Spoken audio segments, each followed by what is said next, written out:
From the multi-sports stadium on the campus of Assumption College, Charter TV3 presents coverage of Central Mass High School football. This evening, it's the defending D3 state champion St. John's Pioneers welcoming in a tough foe from Eastern Mass in Catholic Memorial.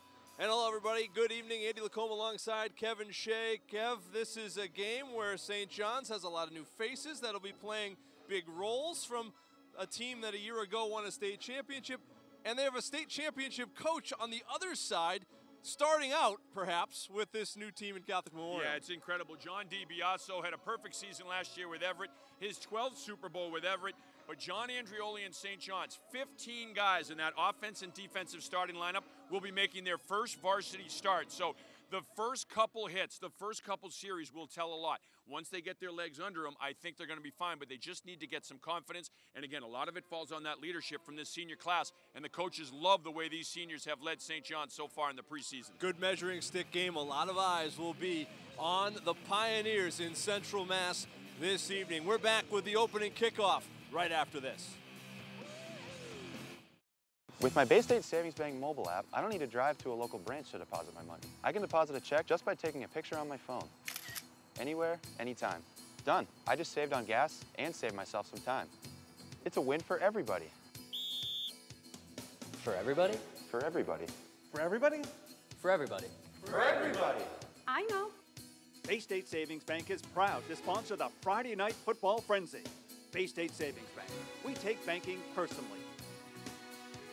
Accidents involving distracted driving injured over 400,000 Americans last year. If you or a loved one has been injured in a car or motorcycle accident, before you call your insurance company, call the law offices of Joseph J. Cariglia. Our attorneys have helped tens of thousands of clients receive millions of dollars in settlements for over 50 years. Don't stand alone against the big insurance companies. Call the law offices of Joseph J. Cariglia for a free consultation. We don't get paid unless you do.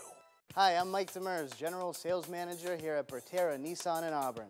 We'll give you the best price and leave you happy every single time. Our local team is ready to provide you with an unparalleled customer experience. Save $6,000 off MSRP on a brand new 2018 Nissan Rogue Model S. I want to invite you to come down and experience the #1 Nissan dealership for sales, service, and parts in Central New England. Bertera Nissan, Route 20, Auburn, Massachusetts. Doors. Every door is different. Every door, unique. And each one tells a story.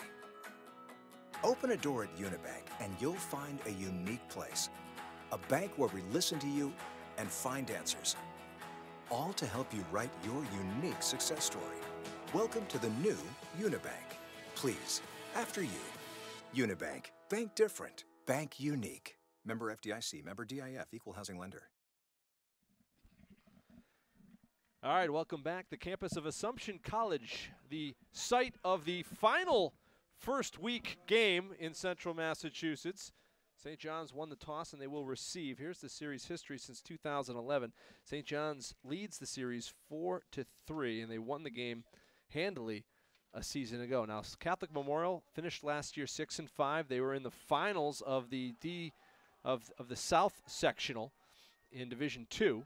As you get a look at John Andreoli, the head coach of the Pioneers, does a tremendous job.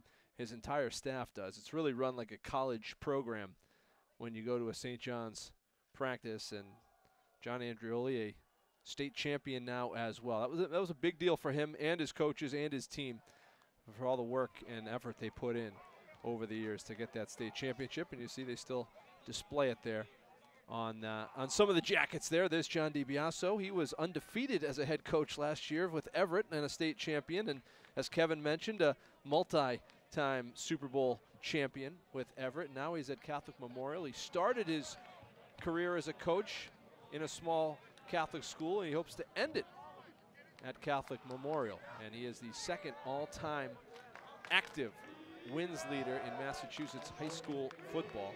He trails only the great Ken LaChapelle in active wins, and he's third all-time because you've got Coach Colombo there from Brockton. Yeah, Armand Colombo. Sitting #2. But I think he's only 12 away, right. 12 wins away from Armand Colombo, so he's not going to catch Losh. Losh is still going strong, the pride of Central Mass, Ken LaChapelle. And got another win on Charter TV3 a couple nights ago. But it'll be interesting to see, how does this Catholic Memorial team run Coach Dibiase's offense? It's a hurry-up speed offense. It's a brand new offense.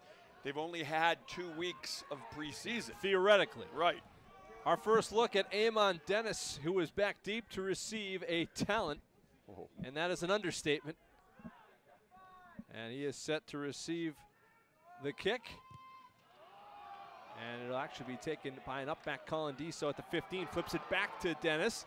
Amon Dennis has a flag on the plays out over the 25.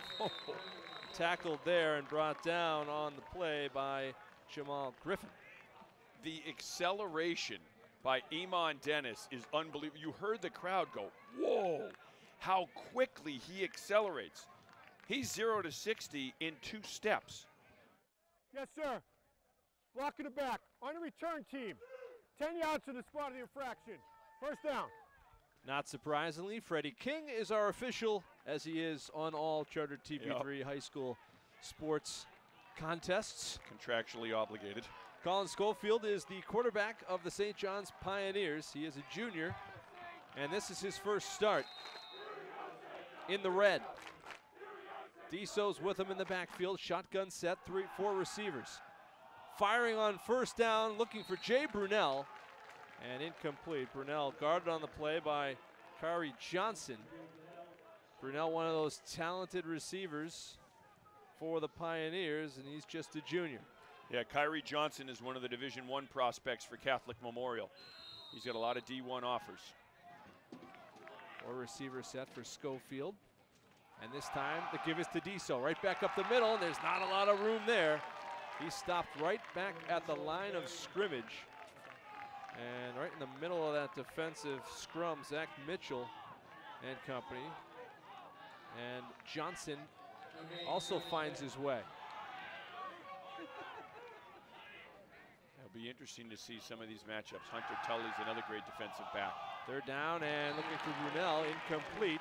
And it'll be a 3 and out for the Pioneers.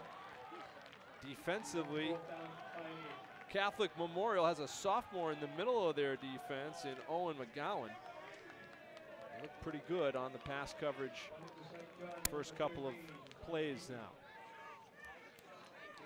So to kick is Connor Hickey. Stands at his own end zone. Hunter Tully's the deep man. He's another one with the Division I offers.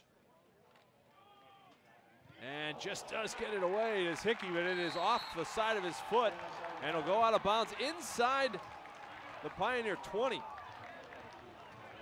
So Catholic Memorial takes over in the red zone. So just a net 3-yard punt, but pressure was coming. Could have been worse, believe it or not. A block probably would have resulted in points for CM. Now the defense of St. John's backs against the wall to start here in the first quarter. The quarterback is Barrett Pratt for Catholic Memorial. He gives on a little jet sweep around the edge. That is Brian Stubbs Jr., a senior. And he picks up a couple on the play. Colin Diso did a great job. Defensive back, one of the safeties on this team, did a phenomenal job of making the tackle there. Just an eye-opener drill, firing down the line, scraping down and making a nice open field stop. The fake the give. Pratt's going to run the ball. Pratt still on his feet, reaching for a first down. Flag comes in late. Had the yardage for the first down. We'll check the flag. Initial call is holding.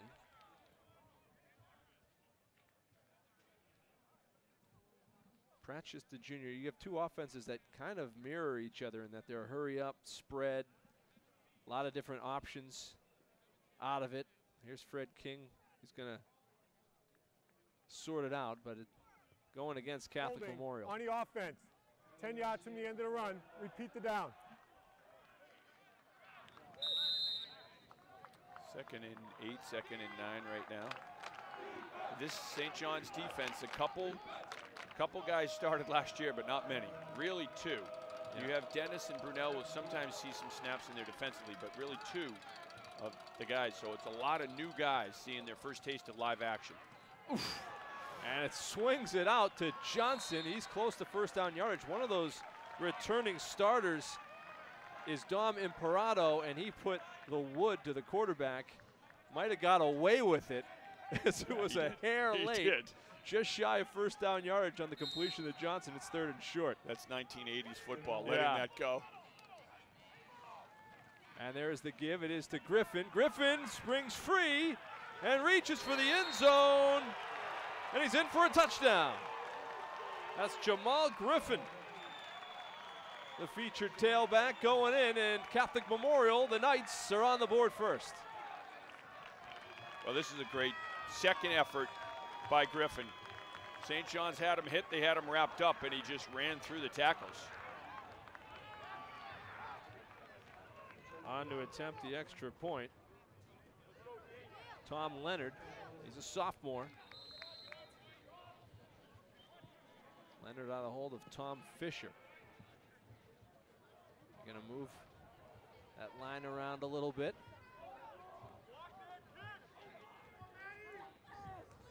And the kick is up, and it's good. The Knights of Catholic Memorial out to a 7-0 start. St. John's gets the ball when we come back. Holy Cross football is back in Worcester. Don't miss family fun and Division I football right in your backyard. Tickets start at just $15. Visit goholycross.com/tickets or call 1-844-GO-CROSS. All right, here's Jamal Griffin, and this is how they did it. Catholic Memorial running with the offset formation, and Griffin just runs through one tackle, but then runs through a second right there, and that is strong running from Griffin. Gets through a tackle at the line of scrimmage, but that's more of an arm tackle.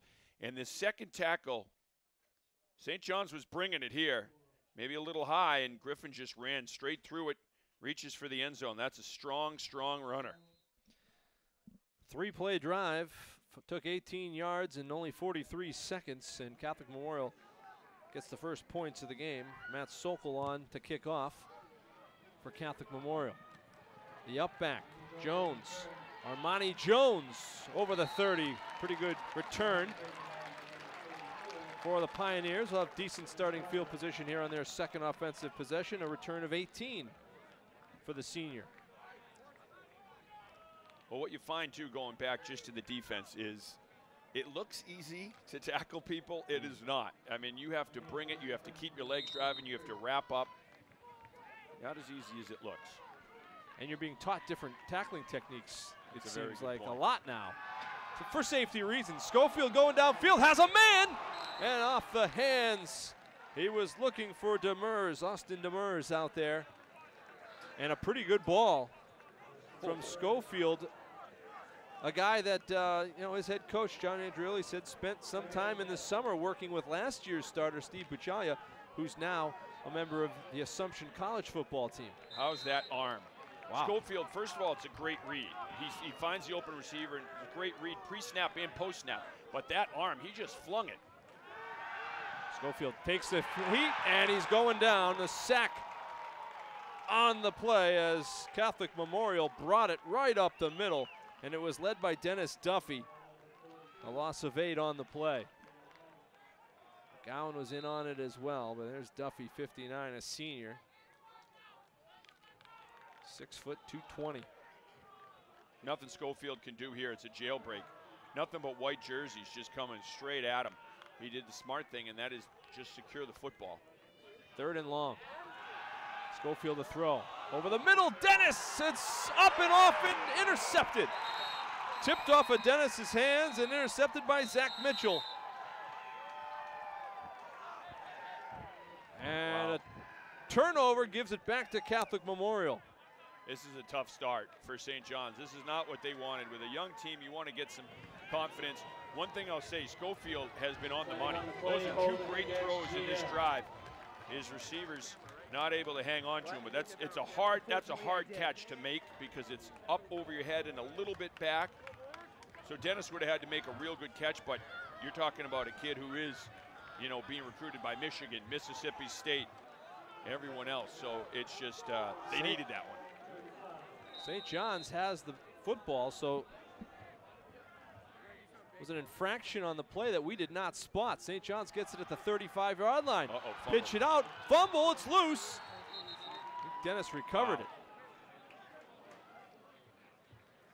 They just need to calm down. The St. John's, right now, I think everyone's going a million miles an hour, and they're thinking that, you know, everything's spinning, and it just needs to slow down a little bit for everyone involved. They got a little breather or break there with the penalty.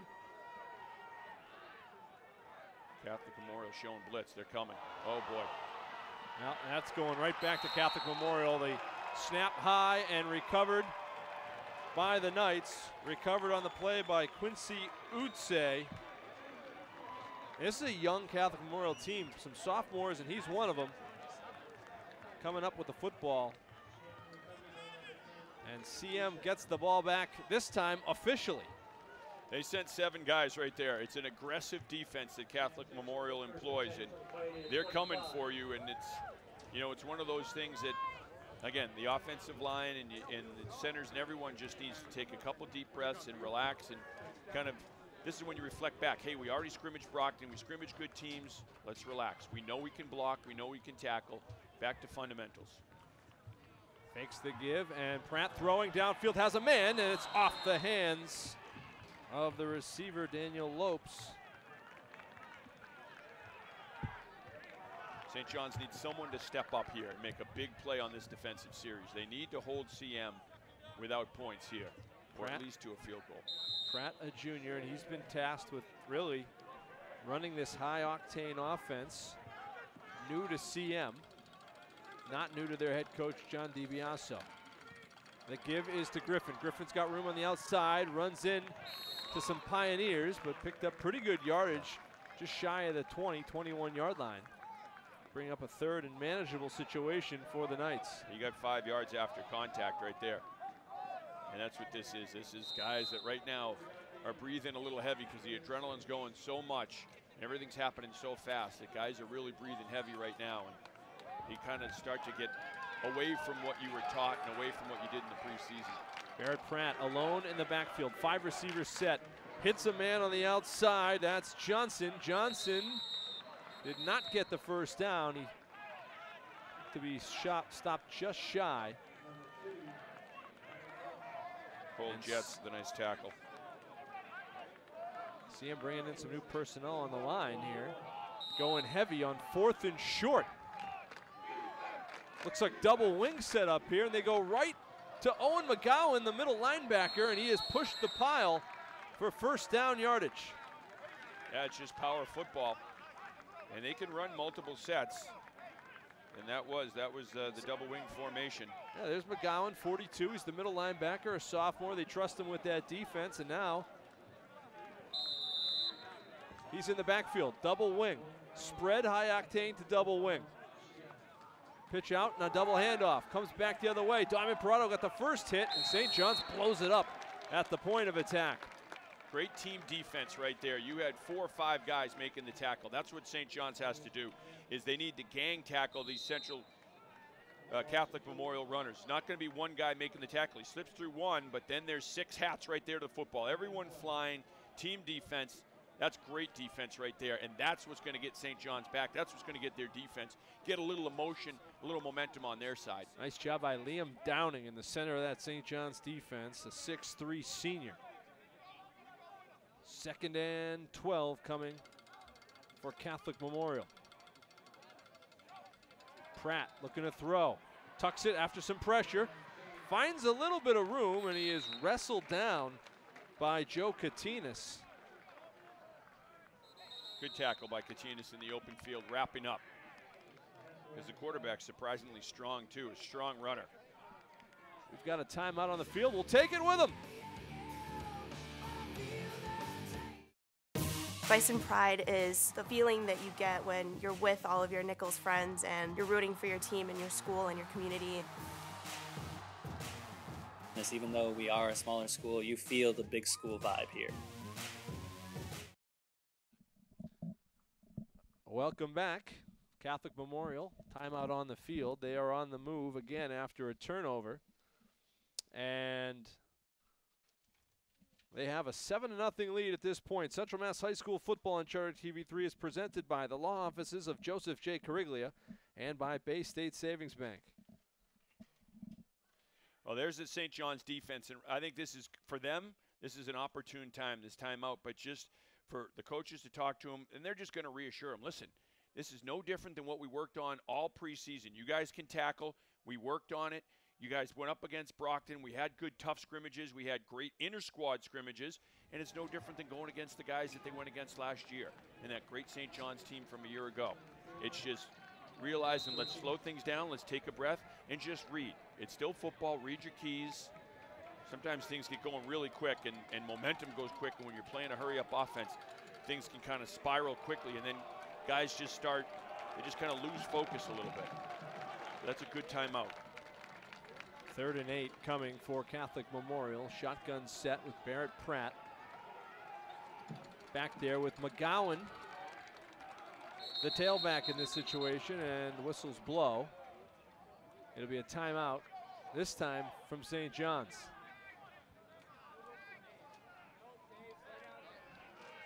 So with the timeout on the field, good time to tell you that Central Mass High School football on Charter TV3 is brought to you by Unibank, by the Sullivan Group, by Pucci's Fine Jewelry, and by Milford Federal. Andy Lacombe, Kevin Shea, Phil Robo, Brady Shea, all on the call here tonight. As we get ready, we've got a bag of gummy night crawlers, and we are Sour Patch gummy night crawlers, and we're ready to go. Let's see what they dial up. 3rd down, big play right here. Last play, St. John's has the 4-down lineman. They sent 1 linebacker. That's what they've been doing a lot, sending one of the 3 linebackers. Empty backfield. Pratt gives a fake. Now he's going to tuck it, throws to the end zone. It's intercepted. Colin Diesel stepped in front, and he's going to be taken down in the end zone for a touchback. There's the big play they needed, Kev. Yeah, that's exactly what the doctor ordered for St. John's. They sent 2 linebackers on this play, so they got 6 guys rushing, pressure the quarterback a little bit. He steps up on the run. Diesel does a great job of getting his head around. Diesel 34, turning his head around and making a play on the football. And Colin Diesel played last year. It's a good veteran move.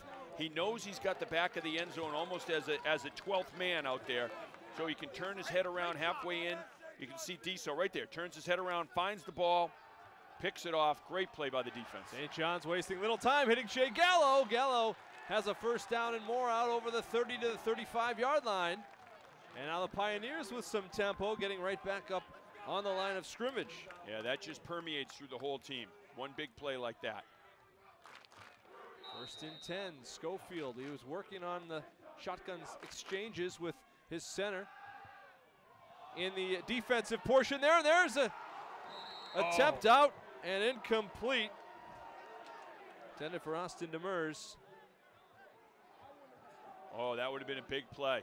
When the defense was on the field, it was Liam Daly and Colin Schofield working on snaps, just getting some extra reps in. Again, it's only a couple of weeks to get ready, and you know, there's quarterbacks throw different balls as well. I mean, it's a different ball than receiving from Buchalia or guys in the past. This one's over the middle. It's caught by the sure-handed Jay Brunel over midfield for 1st down yardage to the 48-yard line of Catholic Memorial, and Brunel shows you why he's getting some looks at the next level. He played with a bunch of these Catholic Memorial kids in a national 7-on-7 tournament. He knows them well. Diso around the corner, and he's not going to get the edge. The big sophomore, Quincy Utse, running him out of bounds for a loss of, well, called 5 on the play. Maybe 4. 4 on the play. 2nd down. Dennis and Brunel near side. Look for them. Pressure coming. Schofield just has to get rid of it. Gallo was in the neighborhood. Utse was there. He was giving pressure. So was Lucas Folan, who is an all-everything defensive end for this Catholic Memorial squad. Number 3, a guy worth checking into. 0 for 2 on 3rd down so far. The Pioneers try to break that here. 3rd and long, going deep. looking for Dennis. Dennis is ridden out of bounds. It was incomplete anyway. It'll bring up 4th down. That's great man coverage from Catholic Memorial. That time they only rushed 3 guys. They still got pressure, though, and pressure coming right in the face of Schofield. Schofield had to get rid of it pretty quickly. You got Dennis, who's running a 4.35 40, so quickly is relatively speaking. You can get that ball out in 2 seconds and send it up, and Dennis can cover 60 yards. Hickey to kick. Gets a better punt off here, a booming kick. And fair catch signal for by Kyrie Johnson. Right around the 20-yard line. 42-yard punt. 42-yard kick. All kinds of numbers being flashed up here. Central Mass High School football on Charter TV3, brought to you by the Central Mass Safety Council, by Bertera Nissan of Auburn, by Holy Cross Athletics, and by Nichols College. And now let's see what the like defense can do. Micro Machines commercial. The offense, at least you're looking at a long field right now. The offense, you know, what would have been perfect would have been a long drive just to give that defense a little bit of a breather, but you're giving them a long field now. First time this game that their backs haven't been against the wall. And the give to the outside and room to run. Armoni Jones got a piece of the ball carrier, Stubbs. But Stubbs has first down yardage. All preseason, St. John's preached and John Andreoli preached to the team, just focus on the next play. Don't look ahead to next week. Don't look to the next quarter, the next drive. Just play to play. Focus on each play. That's what St. John's needs to do right here. 14 yards for Stubbs there. They go the other side to Johnson. Johnson tripped up, and nicely done. Tripped up on the play by the Pioneers' Anthony Katuya. The cornerback coming in to make a nice tackle, maybe one on the play. Yeah, Luke Shibley was the man who got the first initial pressure, 6'1", 220 junior. Defensive tackle got a piece of him. But I'll tell you, these CM running backs are strong. They do not go down at first contact. Pratt throwing, complete, behind the line of scrimmage, and that's where it's going to stay. Pioneers swarm to the football. It was led, the attack there, by Matt Corinna. And St. John's defense looking pretty stout on this possession so far. Great job by Corinna, wrapping up, keeping his legs driving and staying with that tackle, and again, getting help. It's pursuit to the football, not just one guy that's going to take a man down. You need 2, 3, 4 guys on defense. 3rd and 11. Pratt throwing, has a man, it's overthrown. He was looking for Stubbs and incomplete, and it'll bring on the punter for Catholic Memorial. It's a big defensive stand for St. John's. Big stand. Colin Deso looked like he was lining up a Chuck Cecil hit of the night. He almost pulled the trigger on it. He was smart though. He held up. Yes. Held up at the last minute, and that's a smart move. St. John's talked about special teams, trying to score on special teams and using them as a weapon. See if the punting team here, punt return, can give them a big field position. This is a big man punting the football, and he punts it straight up. And it'll just sit there like a pitching wedge, like your stick 9-iron. it into the green. That's a heck of a big punter there. Hunter Salmon, who's a great offensive lineman, 19 yards on the kick. No return. But best field position of the night for this St. John's offense. One thing I would look for even right here too, maybe Chris Moriarty letting Colin Schofield run with the football. Maybe a design quarterback draw, because Catholic Memorial's really coming. They're pinning their ears back and coming. Maybe try to catch them on a draw or a screen. Schofield to the outside, Dennis. Dennis has it in space, turns it up quickly. Wow, he does move at a high rate. He's right around the 40-yard line. Looks like he's got first down yardage as they will move the chains. Dennis has not lost a sprint in practice the last 3 weeks. He has won every single sprint in practice. There's Schofield back to pass, and he was looking for Corelli. Could not connect. Nick Corelli. But you see now it's quick, shorter passes because of this CM pass rush. St. John's looking to get rid of the ball very quickly. Schofield 3 for 11, 46 yards through the air in the early going. Just 2nd and 10. The give is to Deso. Deso still on his feet. Gets a block on the outside, takes on some tackles. He's inside the 35 to about the 33. Good chunk of change, 7 on the play for Colin Deso. I love the way Colin Deso finishes this run, lowering his shoulder, delivering a blow at the end. You saw that entire St. John's sideline get fired up. That gets the offensive line going too. They love to see their running backs finish runs by punishing the defense. A Bo Jackson-like run, 3rd and 3. There's the design draw, there's Schofield, he's loose, and he's gone! Touchdown! Now you're just using the momentum against them. You're using that momentum against the defensive linemen and linebackers. They're all coming upfield, and they're getting pressure, they're getting penetration.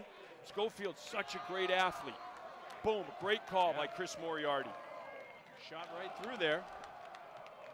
And he can run. You see what an athlete Schofield is. He's a great baseball player, great football player, and you see what kind of leader he is too. He was the class president as a freshman.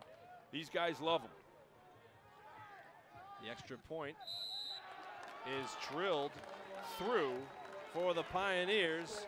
Noah Mosley, and we're tied at 7. There's the look. You were calling for that design draw, and he gets away from the sophomore at the end, cutting it back in. That's a big, 52-yard drive. That's a big answer for St. John's. You think of the way things could have gone when CM was knocking on the door, already up 7-0, and the defense was able to hold, and then you got field position, and then you get a big drive like that, sealed off with Schofield on the quarterback draw. What a terrific athlete. He transferred out of St. John's as a sophomore, went to a prep school in Boston, didn't like it, came back to St. John's last year after only about a month and a half. So came back in the fall, still was around the team, at practice, was at every practice, couldn't practice with the team, couldn't play, but could be around them. And these guys love him. And he did run this offense as a freshman. Obviously it's a scaled down version as a freshman, but it's not foreign to him. Mosley's kick is going to go out of bounds. And with 2:36 left in the first quarter, tied at 7, Catholic Memorial will have good field position for their offense. You see what CM's got a lot of good athletes, man. They have in this game, and you look at both teams and some of the studs on both sides of the ball here, each team is never more than one quick strike away from a touchdown. I mean, this game can turn for either side very, very quickly. It seems in what we saw so far in week 1, you just have to kind of break the ice, and then the offense can flow a little bit. Now both teams have a little bit of confidence offensively. Going in, these guys were nervous. First varsity game, a lot of nerves. Pratt connects, completes to Stubbs. He's taken down quickly there. Katoya. Anthony Katoya right there on the spot. That's a nice open field tackle. Pickup of 8, 2nd and 2. Back in the shotgun is Pratt. Looking to throw, pressure coming, he feels it, he's gonna run, cuts it back up the middle. Pratt's still on his feet to the 44-yard line, and he's got a first down for the Knights. Tremendous pursuit by Joe Katinas, though. Katinas came off the edge, almost had him, got bumped off by his own man. He was 8 yards back, deep in the backfield, and then followed, pursued to the football, never gave up, and made the tackle. 6-yard pickup by the quarterback, Pratt. He's got Griffin with him in the backfield. Just a 2-receiver set this time. The give is to Griffin. Behind that offensive line, Hunter Salmon and company, and just a few yards there. Pounded right back up the middle. There are some big, strong guys up front for Catholic Memorial. Zach Goodwin is 6 foot 265. Look for number 63 right now. Just came in for St. John's. Justice Hathaway, a freshman. Mike Hathaway, his dad. Stevie Hathaway is his uncle. Justice Hathaway, just a freshman. They love him. He's just like his uncle, just like his dad. Tremendous athlete and competitor. Look at him. And he's got the penetration, but right by goes Catholic Memorial inside the St. John's 40. Get a look at the ball carrier. That's Darius LeClaire. 14 yards and a first down. Look at Hathaway. Blows up the point of attack here. Catholic Memorial, great job to adjust on the fly and get outside. quick give to the outside. Only a couple on the play there for LeClaire. Hathaway was in on the tackle. He is just like Mike, and he's just like his uncle Steve. Steve Hathaway, one of the best athletes ever to come out of the city, and just a tenacious competitor. His brother Mike was the same way. The two of them had a huge fist fight playing street hockey, and that's when the mother said, you know what, you're going to different schools. So Steve went to Doherty, Mike went to South. And then Steve actually took Mike out in a basketball game. Mike was going to go dunk on him. They were playing inter-high game, Doherty South, packed house, and Steve said he was going to try to dunk on me. I wasn't going to let that happen. So he took him out. They had a fight on the court then, too. And the two of them played against each other on Thanksgiving Day football game. They were playing against each other and living in the same room. Oh, my goodness. You know, just great. But that kid, look at 63. He is going to be good. And you don't often see guys on either side of the line at St. John's as freshmen getting some time. So that's means you have to distinguish yourself in practice. And he's done that. Find some time in there already. No, he's going to be fun to watch. Look at 44 in there, too. Luke Farraco, he's a sophomore. He's only a sophomore. His dad, Tommy Farraco, was a great player, great athlete at St. John's, baseball and football. Went to Assumption College, played baseball here at Assumption. Luke's just a sophomore, but he's a big dude, 44.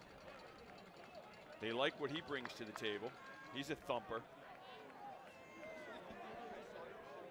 These are all guys that are going to get better and better and better just with game experiences, particularly between game 1 and 2.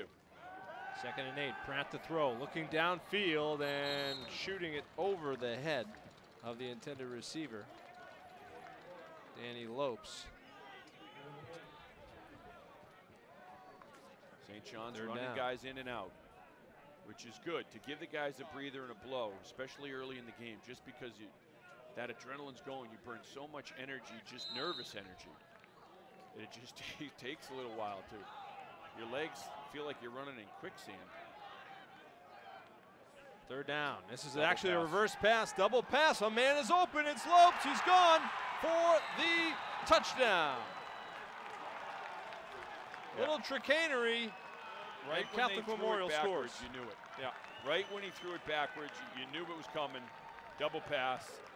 And again, it's a great call from Catholic Memorial because now that St. John's defense was playing with confidence, they're all flying to the football, and so they see a little out on 3rd and long. Everyone steps up. Wide receiver runs right by him, and a nice ball too. Real nice ball from that wide receiver to Hunter Tully. It's a good chess match between these great coaches and great coaching staffs. These are great coaching staffs on either side. And Sokol on to attempt the extra point. The kick is up, and it is good. And it's a 14-7 game. Catholic Memorial retakes the lead. All right, so we get a look here. Hunter Tully, number 7. He's one of those big D1 guys, and just calm, cool, and collected delivers a strike to Lopes. Lopes is a junior, but Tully gets it. Or it wasn't even Tully, it was 19 who got it, and just a beautiful throw. Jack Lawn. Jack Lawn's a junior. Just steps, catches it. All he had to do was get it up there and over the top. Great call. Well sold by Catholic Memorial as a 7-play, 70-yard drive. And it took 2 minutes and 3 seconds for the Knights to retake the lead, still in the first quarter. And you know what? That's the difference between experienced and inexperienced. The experienced linebackers, defensive backs, when they see that it's a lateral and you see that coming, the first thing you think, double pass. But inexperienced, first varsity game, flying to the football, things are moving a million miles an hour. You see it's thrown to the right. I'm going to the right. There's John Dibiase in the middle there.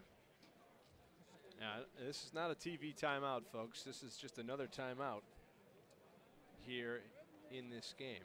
Well, and Catholic Memorial, again, it's a small school. They don't have a ton of kids. They have pretty good numbers for a small school, but still, this one also may be designed, hey, listen, let's everyone get a breather. They got Iman Dennis back there. We don't want to kick to him. Everyone remember to stay in your lane, because if you're St. John's, you're talking to the up guys saying, if you get it and pitch it back to Dennis. And he may be saying, look for the reverse, look for the crisscross. Stay in your lane, play disciplined on the kickoff. If you're St. John's, you just want to get it in the hands of Dennis. He is so electric. Iman Dennis. I saw Michigan tweet out something a couple days ago, and they had the Michigan helmet with the visor, and it was a reflection of Dennis in the visor. This is what they do now to try to recruit these kids, you know? Try to get you through social media. Yeah. Jay Brunel got one today from Harvard. His dad was showing me, and it had a picture of him sitting at a locker at Harvard, and it said, "Good luck tonight against Catholic Memorial." This is the way that recruiting's done now. It's not just about a phone call and a note. All over social media. They haven't regulated that yet. No. Quite. NC2A will probably find a way. Oh, yeah. 33 seconds left, first quarter. Already 21 points are on the board. CM swinging into the kick, and it's going to get back to Dennis at the 10. Iman Dennis, 20, 25, and runs in to a man there. He ran right into Zach Mitchell, who stood him up. 18 yards on the return. Well, it's good coverage from Catholic Memorial. And it's guys staying in their lane, fighting to get off blocks. See what St. John's has dialed up here with the empty backfield and 5 receivers. Yep, 3 to the far side. Brunel and Dennis to the near side. Rolling away from them, going up top, and receiver was knocked down, Nicholas Corelli. And that one's incomplete. He was engaged with Hunter Tully, who is, as you mentioned, one of those outstanding defensive backs.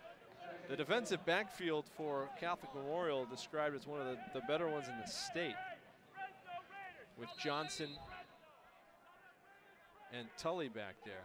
Offensive line did a great job for St. John's on that last play. CM blitzed both inside linebackers, and the O-line picked it up. They were coming again. It's a free play over the middle. Caught by Gallo. Gallo, midfield, and the ball's loose. It's picked up and recovered by St. John's by Dennis right at the 45-yard line.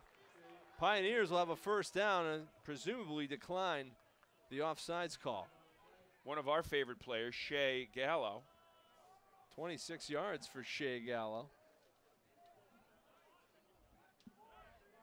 Encroachment on the defense. That penalty's declined. Result of the play is a first down.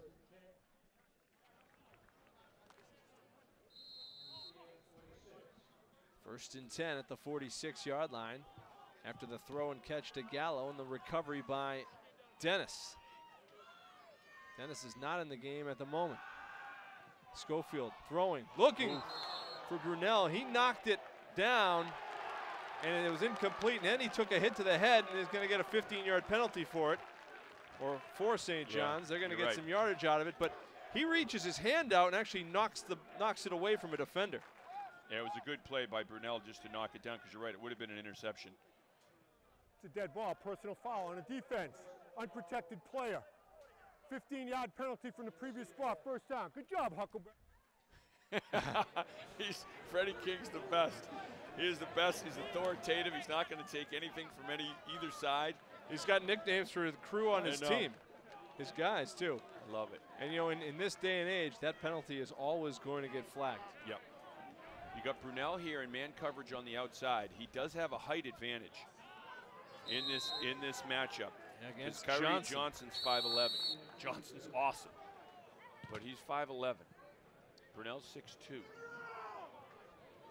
The time has expired in the first quarter, and so there's some discussion on the clock right now. I would think they get one more play if it's anything like Thursday. That's likely what the discussion is. Yeah, one more can't end with the defensive penalty. Yep, so it is. It's one more play. It says the clock is unofficial. They have the clock being kept on the field. Let's see, Freddie's by the officials. He's going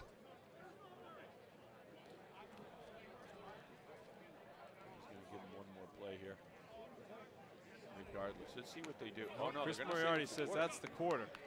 See, Thursday though, we had at the end of a quarter a defensive penalty, and they played. They had one more play because of the defensive penalty. It's a new process. 14-7, Catholic Memorial after one. providing our customers with the highest level of quality, service, and value. Poochie's Fine Jewelry, 205 West Boylston Street in West Boylston. Looking for a local lender you can trust? Come to Milford Federal. Our great rates, low closing costs, and personalized customer service have made us your family financial center for over 130 years. Apply online or visit us at one of our branches today. Sullivan Group is an insurance and risk management services firm based in Worcester for over 60 years. Our company values, our family values. Committed to our clients and finding them the best solutions. Committed to being independent. Committed to our community. We live here, we work here, we volunteer here. The Sullivan Insurance Group. Committed to excellence.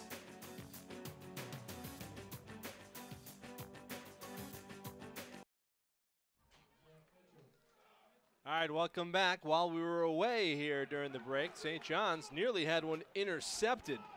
They got away with one there at 2nd and 10 for the Pioneers, driving at the CM 31. Schofield, pressure, setting up a screen up the middle, and recovered well by McGowan and company up the middle there. They got Diso. Nice job defensively by Owen McGowan and by Dennis Duffy to stop Diso. 3rd and long. First quarter statistics coming in a moment, but there's no time. 3rd and long.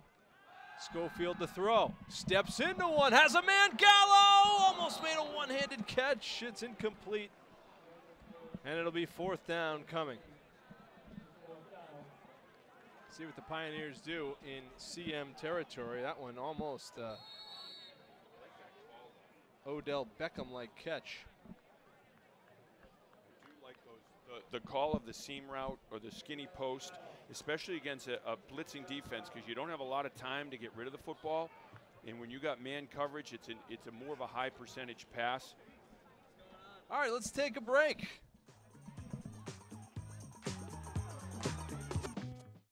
Holy Cross football is back in Worcester. Don't miss family fun and Division I football right in your backyard. Tickets start at just $15. Visit goholycross.com/tickets or call 1-844-GO-CROSS. All right, we're back. Our breaks are just as fast as the Blur offense is on the field right now. Let's get a chance to look at the first quarter statistics. 102 total yards offense for Catholic Memorial, 91 for St. John's in that one. A distinct edge in the passing game for the Pioneers. They had 72 yards passing, just 19 yards on the ground. More balanced attack for CM. 53 through the air and 49 on the ground. Each team had 5 first downs in that first quarter of play. This is 4th down coming. 4th and 13 for the Pioneers. Schofield to throw. Downfield, Shea Gallo caught, complete, first down yards inside the 15. Gallo has been dangerous in that slot. He makes another play for the Pioneers. Great job by the offensive line. CM's rushing 3, but the O-line gives Schofield a great pocket, and they give time for Shea Gallo to get open on a deep cross. All right, they run Dennis off the field. Diso in the backfield with Gallo, first down. And the give is to Diso right up the middle. He's got a big hole. Cuts it back inside the 10 where he's taken down there by Tully. Did a nice job in the open field, but good pickup on first down of 5 for Diso. If they can run, if St. John's can run the football, that takes a lot of pressure off the offense, and it also is going to wear out a little bit this defense. It can start to fatigue a defense. Schofield scanning the defense, empty backfield in the shotgun.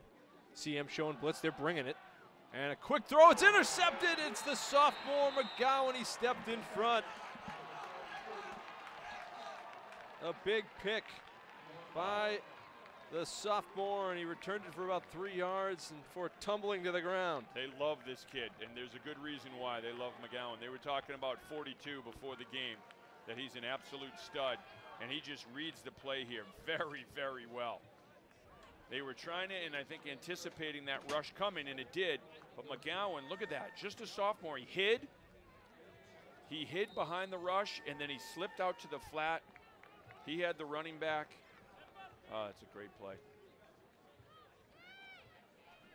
Back the other way, the give is to Griffin. Griffin is just wrestled down in the backfield. Looks like no gain on the play.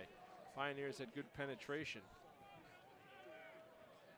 Middle of the football field. Getting back there again another time for St. John's with Shibley.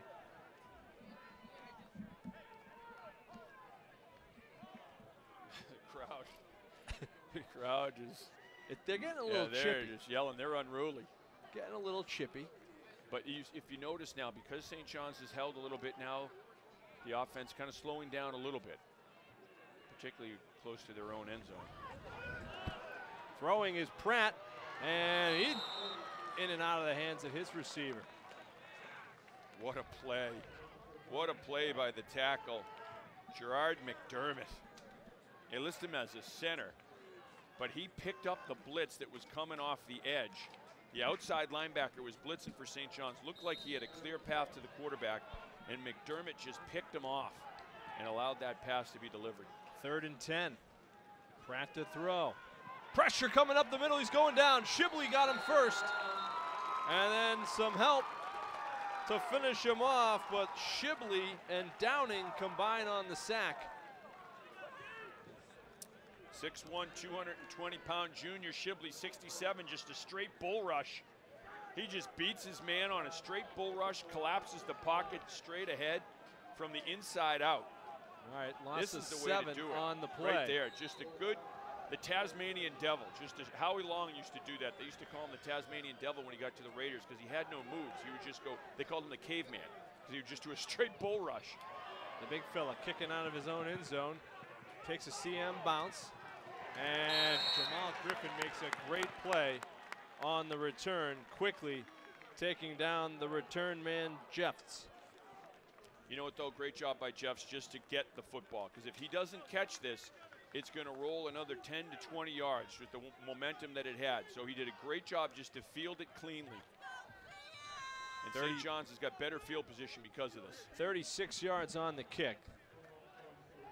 The big guy Salmon did get CM out of the shadow of their own end zone. Schofield, shotgun, rolling.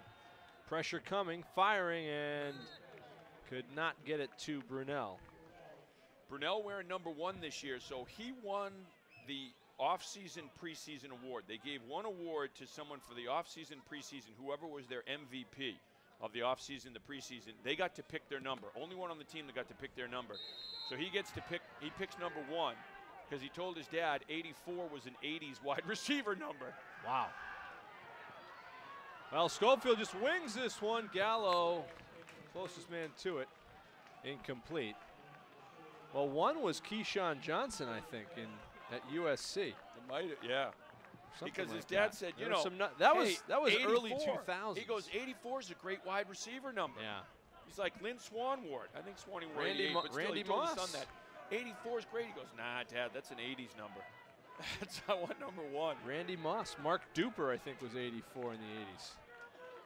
Hey, I think he was. For the Dolphins. Clayton was 82. Duper was 84. All right, there's another timeout, our 20th of the first half. And we'll take a timeout with us. Our advertisers, thank you. Bison Pride is the feeling that you get when you're with all of your Nichols friends and you're rooting for your team and your school and your community. Even though we are a smaller school, you feel the big school vibe here. All right, welcome back. Without further ado. Didn't give Kevin enough time to open his Pepsi Max. Should have taken another break. We're still in timeout here. Catholic Memorial leading St. John's by a score of 14-7. It's been a good one here in the first half. A lot of anticipation surrounding this game. Of course, Catholic Memorial, they went 6-5 last year. They were still a really good team under an interim coach. They pick up, if you will, the veteran and the venerable John Dibiase in the offseason, who's now their head coach, and big things expected with a talented group that's coming back. And then you have St. John's, the defending state champs, with still a lot of talent on the roster and a tremendous coaching staff. A lot of anticipation for this one. Schofield throwing over the middle and incomplete. He was looking there for Nick Corelli. I like where he's looking there, though, with Corelli coming underneath, dragging underneath, because Catholic Memorial had been blitzing their inside linebackers. A couple times they've sent both inside linebackers, and that middle's wide open. But again, it's the chess game. You're kind of anticipating, are they going to do it on this play? And that time the CM defense won. Hickey to kick. And he gets a good punt. Wow. Angled right around the 11-yard line, and Hunter Tully, fair caught right there. It's going to be spotted up by the 13. Nice job by Hickey. 31 yards on the punt. This game being played at Assumption College instead of St. John's High School and Pioneer Field. New turf at Pioneer Field this year. The turf's ready. Some of the other accoutrement around the field is not quite ready yet. So a big thanks to Assumption College for hosting the game and for hosting us at Charter TV 3. Always accommodating the crew here with Assumption Athletics and facilities. Oh, it's a great facility. It's a great press box. My favorite to do in Central Mass. This press box is awesome for us. It really is. It's your favorite when they have sandwiches in the back. Oh, that's true. There's the pitch back. And some running room, but not much for Darius LeClaire. I was told Pat White was going to leave some shrimp cocktail out for us, and maybe some beef Wellington. Yeah, well, I heard that as well. And he did not. We opened the door. It was barren here. I think the coaches ate well pregame. That must have been it. Wrestled to the ground is Griffin. And coming up, fired up, is Liam Downing. He's having a nice game there in the middle, starting to assert himself. Just a yard on the play. 3rd down and long coming up. You got just under 7 minutes to play. St. John's can hold here. They should get good field position.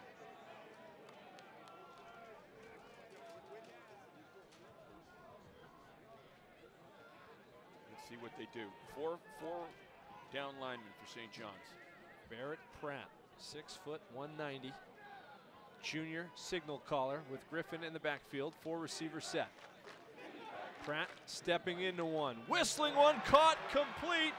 And a lot of running room ahead for Stubbs. Brian Stubbs Jr. taken down just outside the 40 of St. John's. A 1st down. Toya saves a touchdown here, but man, Pratt delivers a great ball. You talk about poise in the pocket. This is a great throw. And he had a rush coming. Hathaway was coming straight up the gut on a bull rush.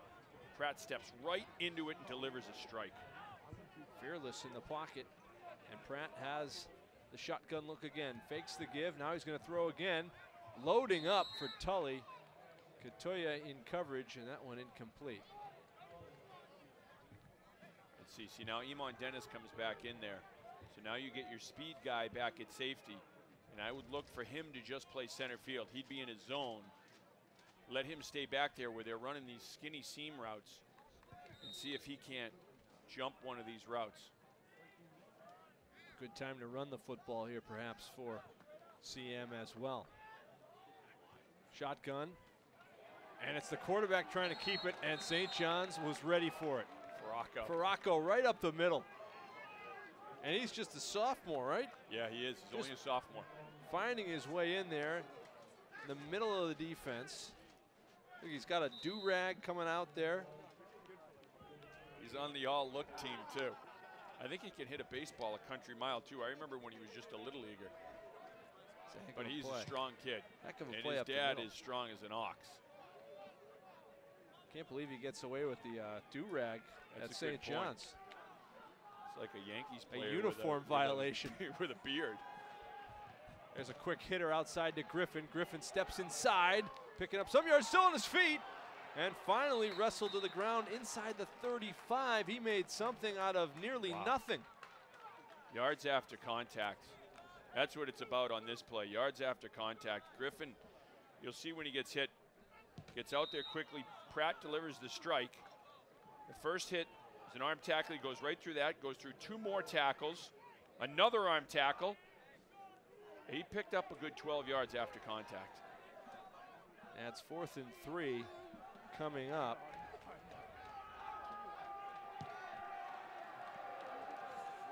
And the pitch is back to Griffin. He gets a good head of steam. Now he's free. Griffin race to the end zone. And he's going to go in for a touchdown. Jamal Griffin having a big first half. This is just really, really well executed. 5'9", 175. A lot of power and a lot of strength in those legs. Very well executed. Great 35 blocking. yards to the touchdown. 53 yards on the ground now for Griffin. Sokol on to kick.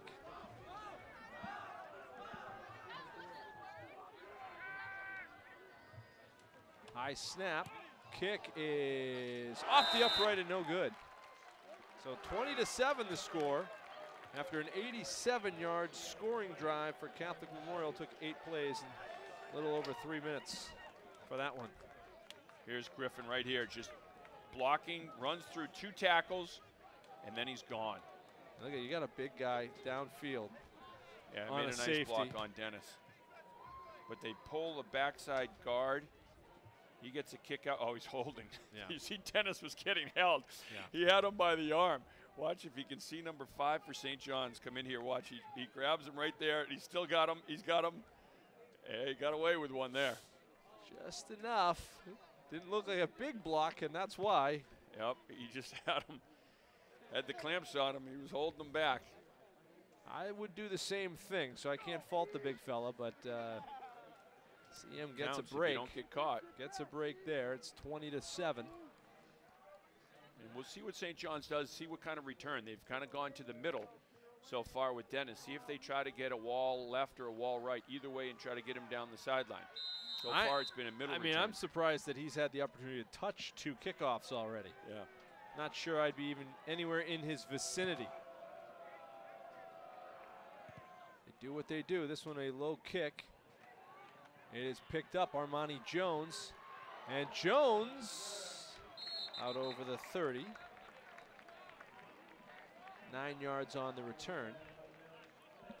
Great coverage. CM with tremendous kick return coverage, kickoff coverage rather. And we'll see what happens here.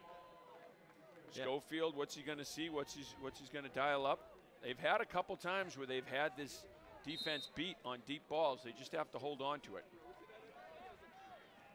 Schofield in the shotgun. And finds Dennis. Now Dennis reroutes, and Dennis turns on the Jets. And look out, 50, 40. And he's going to be run out of bounds just inside the 30. Oh, wow. Oh, wow. That's like Wile E. Coyote and the Roadrunner when the Roadrunner just puts on the Jets. Right here, there's nothing here. Look at the point of attack. All these white jerseys. Dennis turns back, goes. Schofield just gets in the way of a couple guys, and this is Iman Dennis just speed. 37 yards. It's really, for people in my generation, it's more like Tecmo Bowl. When you had Bo Jackson, you could do anything. Wow. There's Diso for a yard or 2. You could make the guys chase you all to one side of the field, then you could loop around, and then you'd just be gone if you had Bo Jackson. That's what that was the old like. Tecmo Bowl. That was great defense at the point of attack. Oh, Diso delivers a hit and then gets one back.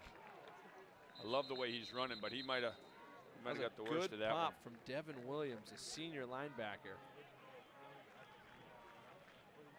6 feet 180, Colin DeSnow, but he's running like he's 220. He's delivering blows when he's got the football. I'll say it was a late arriving crowd, but they're jammed in here for this one. It's like a heavyweight. CM has brought a big contingent. Like a heavyweight going to the body. Just keep running hard, run hard, and then give him Dennis around the outside. Soften him up a little bit. This might surprise you. timeout on the field, Catholic Memorial.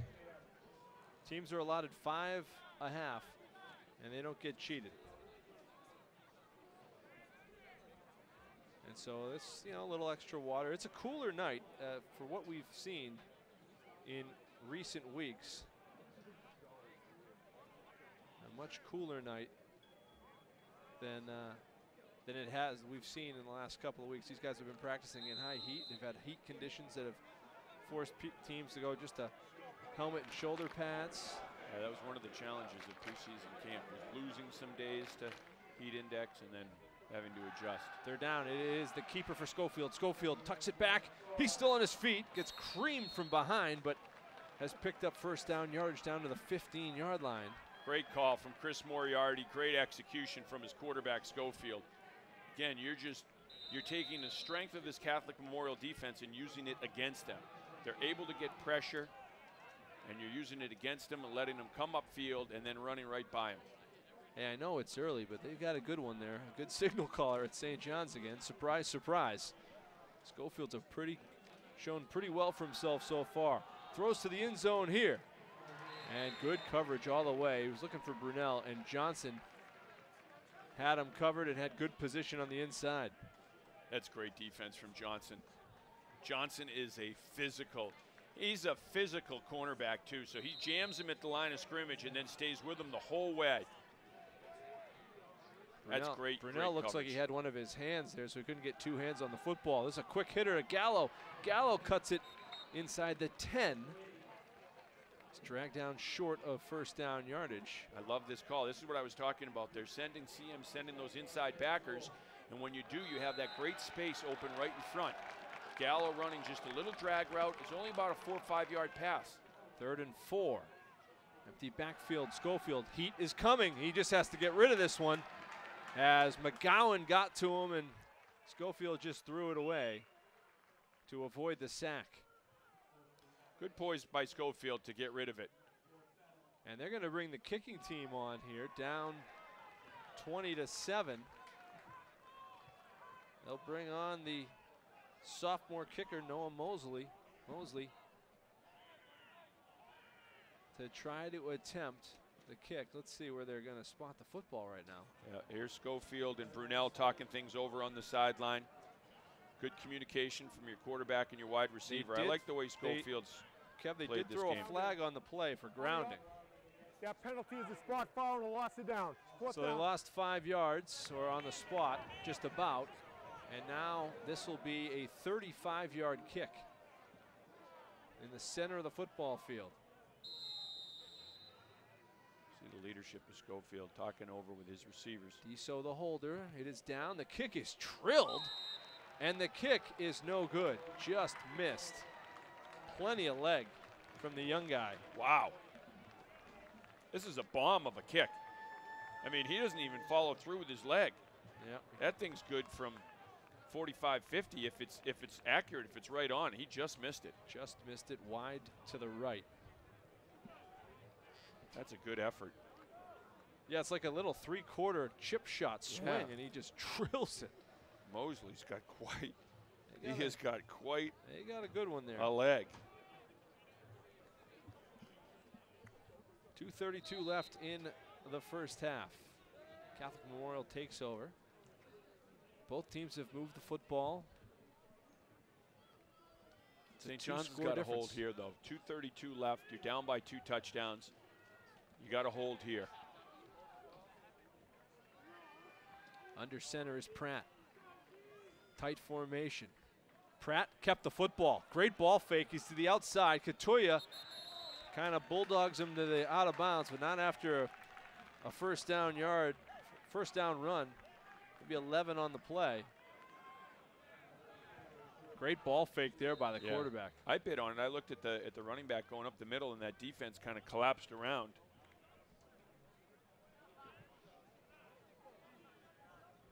Pratt now takes his time. Clock stopped at 2:21.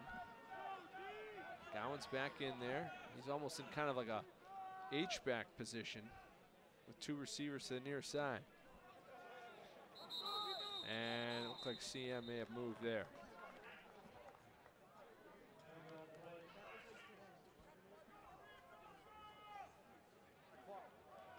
Freddie King with the call. Dead ball. False start on the offense. 5-yard penalty. Repeat the down.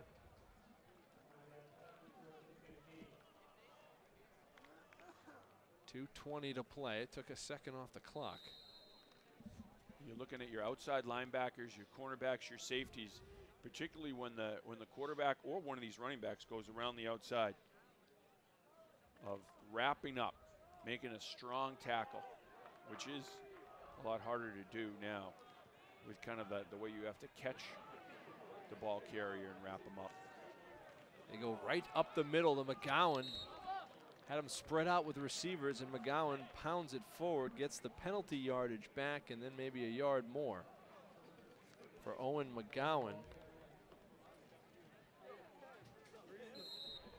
The sophomore. Joe Franzoso, senior, one of the guys in there for St. John's.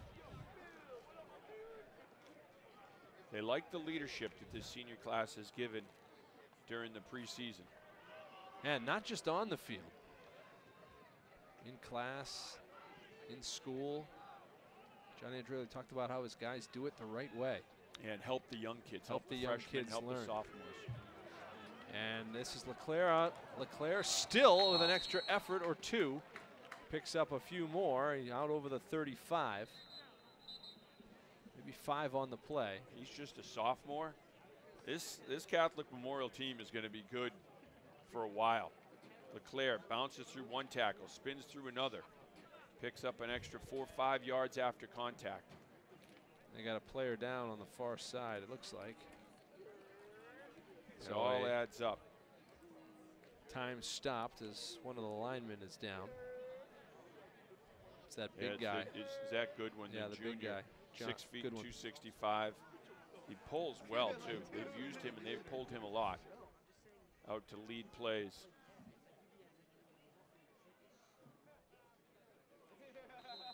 So it gives John Dibiase some time to chat with his quarterback, as he's going to let this one run.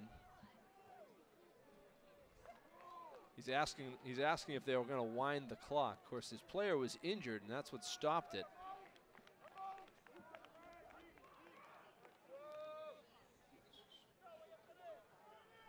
.131 to play in the half. Essentially, it's like another timeout here. Just an added timeout. You saw him make the motion, are we going to wind the clock? But it was his player that caused the stoppage. They don't get to run it down like they wanted to.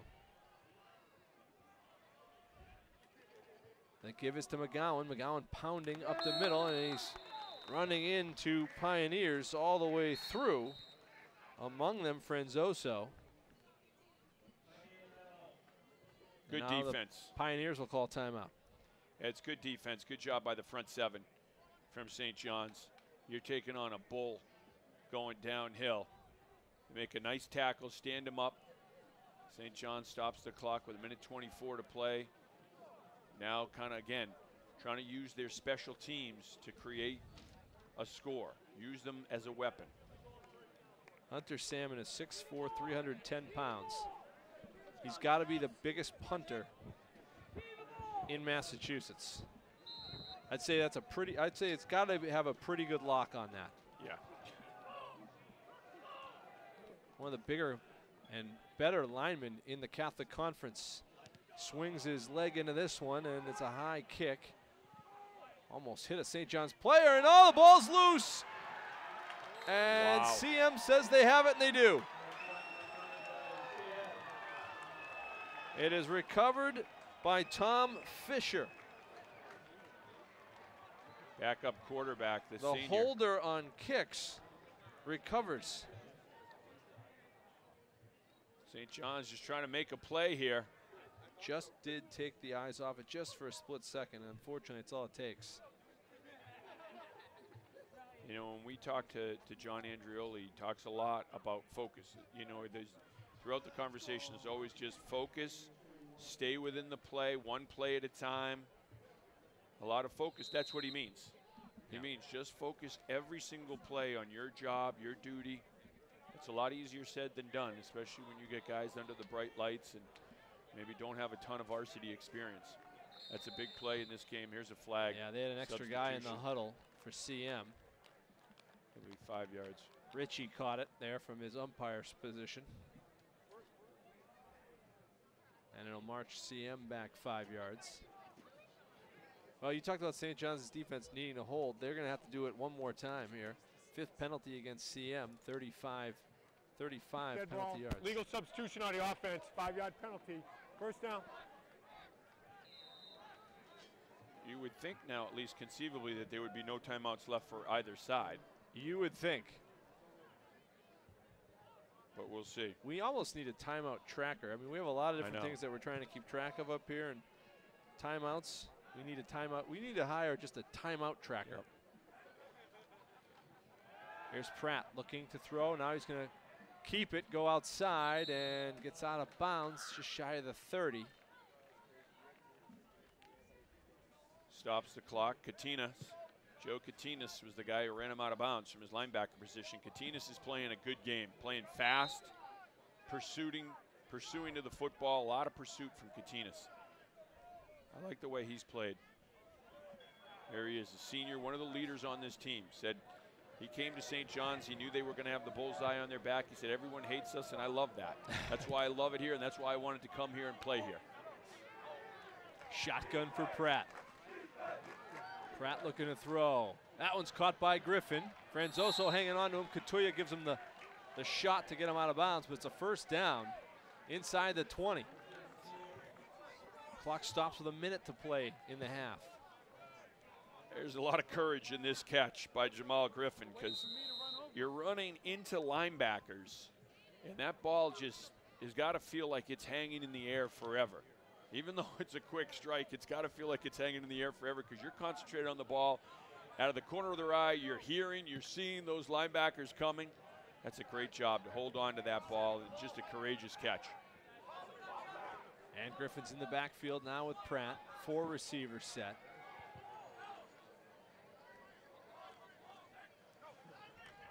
Pratt to throw. Going over the middle's got a man. Johnson wide open, and he's in for the touchdown. Kyrie Johnson adds to the Knights' lead. Execution. Just great execution. Fantastic execution. The offensive line gives Pratt time to throw. A great route by Johnson. And you got the middle open without a deep safety there, man coverage. You got some space to run if your line can hold up and give you time, and they have given Pratt time. And Pratt's playing like he's a 5th-year senior. He is showing a lot of poise. Flags fly on the attempt.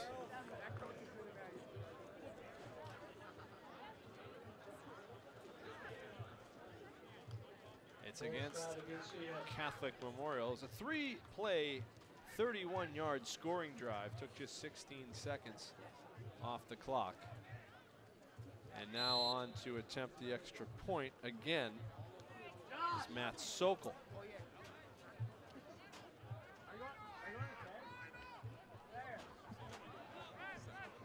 Special teams. It's a big play from the special teams of CM.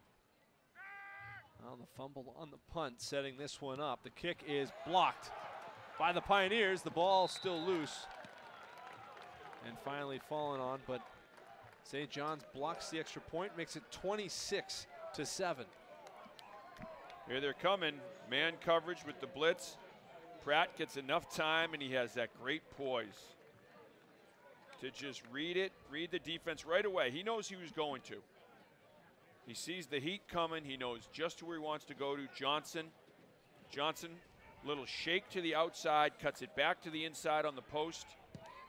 Great ball, great pass route.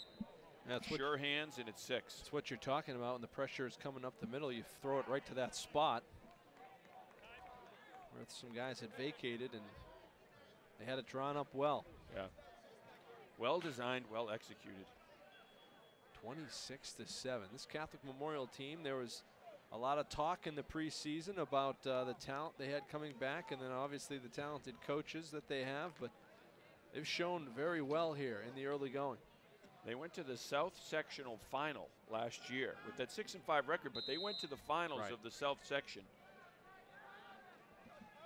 And you got, with these guys coming back and Dibiase and his staff coming over, High kick from Sokol, not deep. Armani Jones takes it around the 25.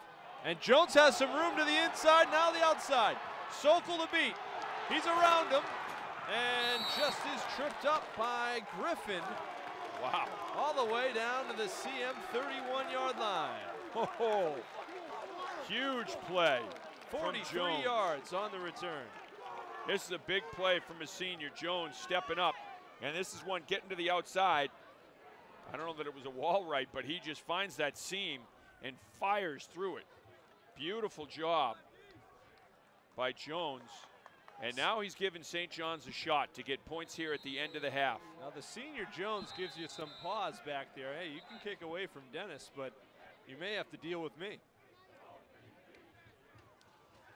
And there's another stoppage. Timeout. Wow. Still got him left.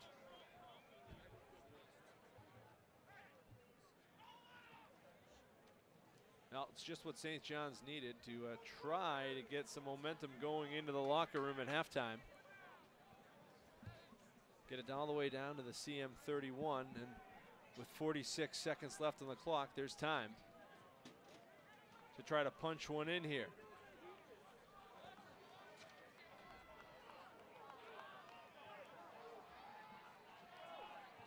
Schofield's ready to go. There's no safety here. There's some safety help on the hash. They're going deep to Brunel. He's open. Touchdown. He just fought off the defender Johnson and went into the end zone for 6. Oh, that's going to help the confidence.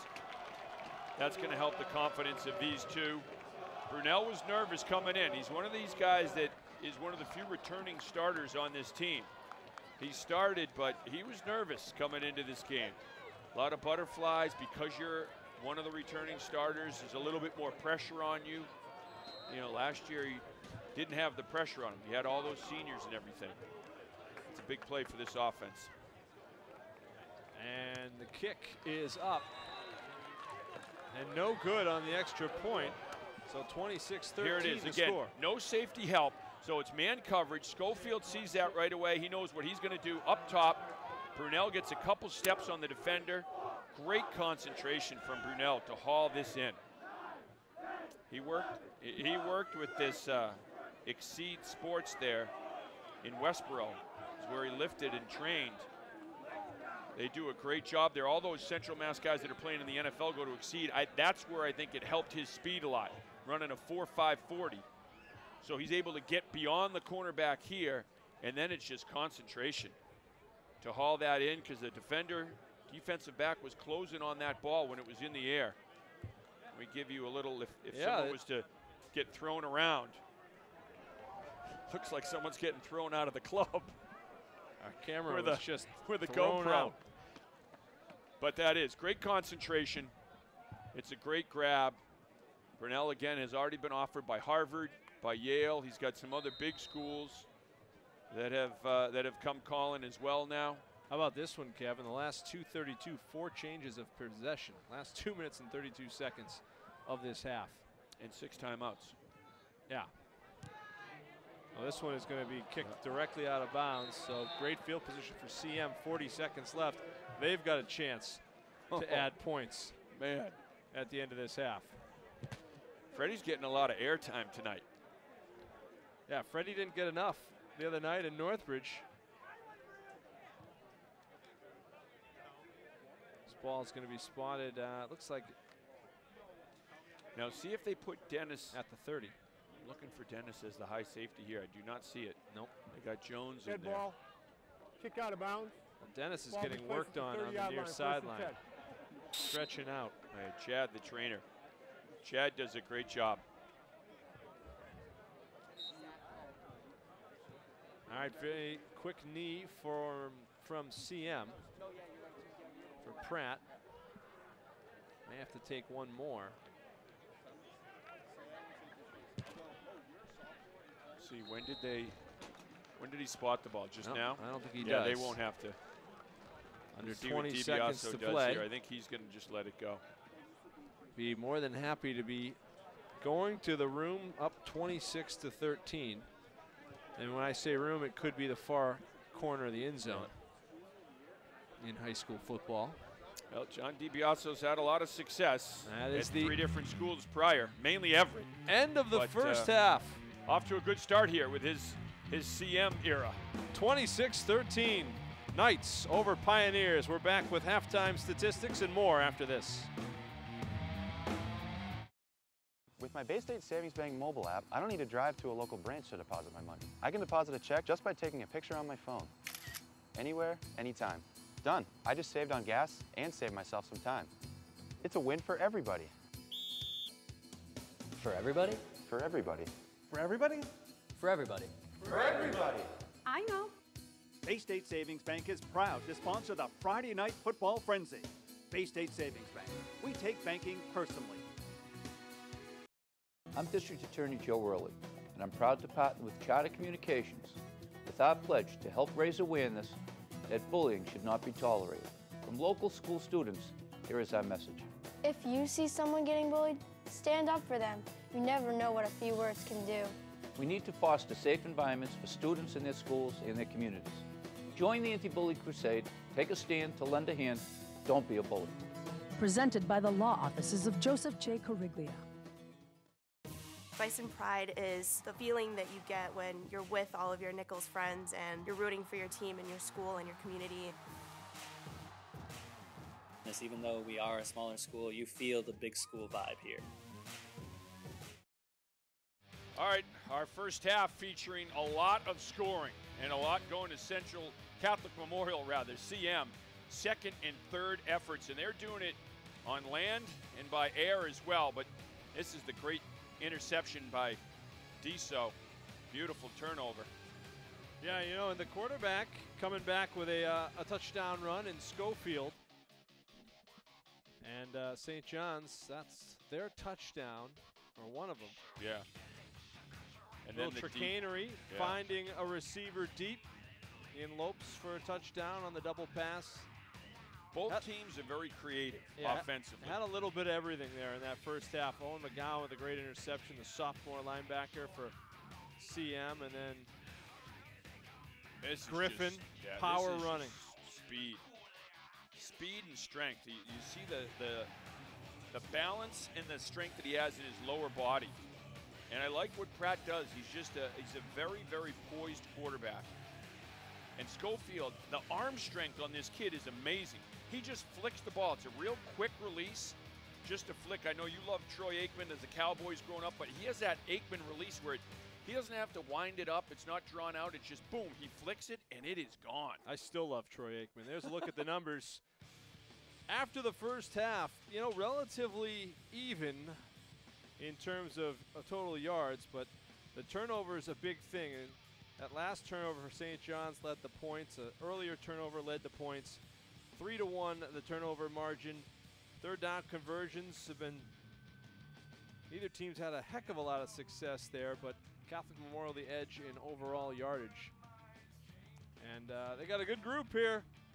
The Sensei and company working for the St. John's fans as they try to rally their troops. They always do. Tremendous school spirit here. They're out again, but now CM gets the ball to start the second half. St. John's has got to lock him down here. Johnson from his 9, big hole on the near side. Johnson is free, blockers in front. He's going to go the distance. Kyrie Johnson, touchdown. 91 yards on the return, and it's a big statement to start the third quarter. Wow, this is exactly what St. John's didn't want. It's exactly what CM did want. CM says, hey, step on their throats right now and put it away. And St. John's is saying, hey, hold the fort, give our offense the ball back, let's get right back in this and make it a one-score game. But Catholic Memorial, you started this one, you could see happening really early on. You saw that seam very early on here when Johnson received it, and you thought, man, there's a lot of room here. And he had the escort going to the end zone, 3 blockers, just carrying him right there. Snap is high, and Fisher running for it now, running for his life, throwing to the end zone. He's got a man. They're going to get a 2-point conversion out of this. Utse from Fisher. Everything is going CM's way right now. Tom Fisher, the holder, has a fumble recovery and now has passed through a conversion. And that one to Quincy Utse, who's a defensive end. You know, you practice this too. In practice, they always do, but it never seems that you have it in the game. But this is the touchdown return. This we were talking about Johnson in that big alleyway. There was just a huge alley. He had the escort, 2 blockers there the whole way, and he's untouched. He didn't even have to cut. Watch this. He doesn't even have to cut, really. It's just find the seam, boom, gone. And then there's no one there. And that's what, when they say stay in your lane, the kickoff team, looks like 2 guys weren't in their lane. They got pushed out of their lane. Right there, right by our own Cam Jandro, who's doing a great job. Cam shot the BC Holy Cross football game for us today. Now he's shooting the game for us here on the sideline, Cam. He's wearing dress shoes, though. Yeah, and slacks and a button-down shirt, so I don't know. He dressed up for BC. I don't know if someone didn't tell him. He dressed up for BC. Oldie's got to tell him, hey, listen, you're going to be walking up and down the sideline. Wear some comfortable sneakers, some baggy clothes. I know, Cam he looks like he's going to leave right here and go out for the night. Cam had Friday off. He's been to concerts the last 2 nights. He doesn't even have a voice. He's going to have to salt that voice down, drink a lot of soup and stuff to be ready to go for Monday. Here's a kick, high kick. Armani Jones has it. About the 27, not a lot of room there. He's taken down right at the 30, a 3-yard return. There's a new kicker out there who is Jordan Ladani, a sophomore. He was on that last extra point, and the kickoff's there.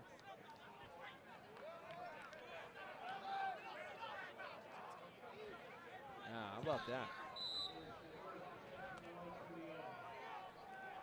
Well, let's see what this offense can do, though. Schofield and company, they've had their moments. And they hit on that big touchdown strike near the end of the half. Schofield and Brunel. Iman Dennis has been held under wraps. Here's Dennis. Oh, that one almost went the other way. As a good jump and break on the football from Zach Mitchell, who's just a sophomore. And has already had his name called a few times tonight. You know, the thing about this is it's 21 points is the difference, but neither team has really run the ball that show that they can run the clock a little bit.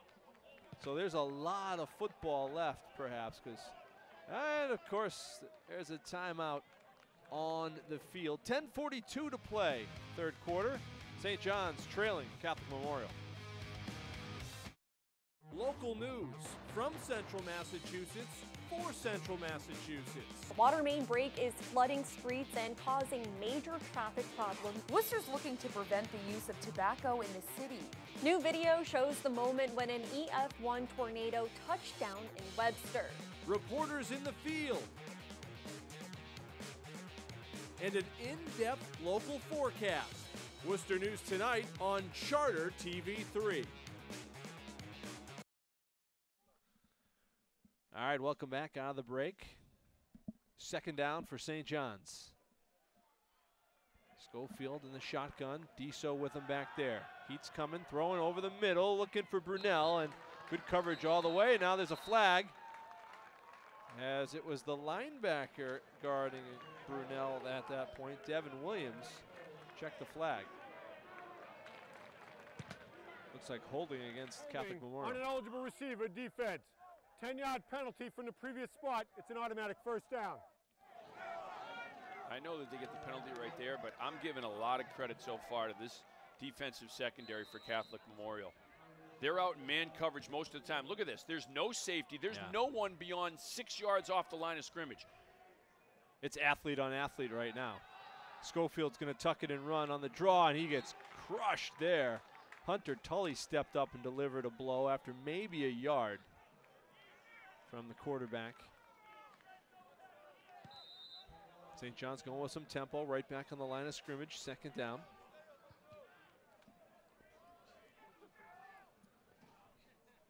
Drew the guy off sides. This is a free play. He's going deep. Brunel's being held, and that ball is knocked away by Johnson. Brunel's jersey is askew because Johnson had a fistful of it. Pretty good battle going there.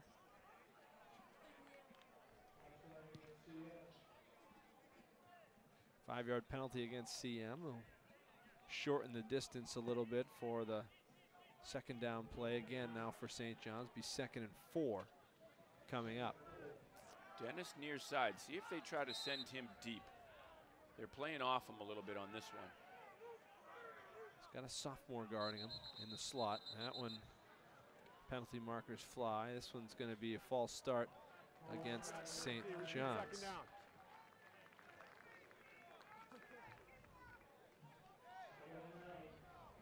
It's just it's a constant chess game. You know, the offense is thinking, what are we going to get from the defense? Are we going to get man coverage? Are we going to get press coverage? Are they going to back off a little bit? And they've been times they've been right up on Dennis, press coverage.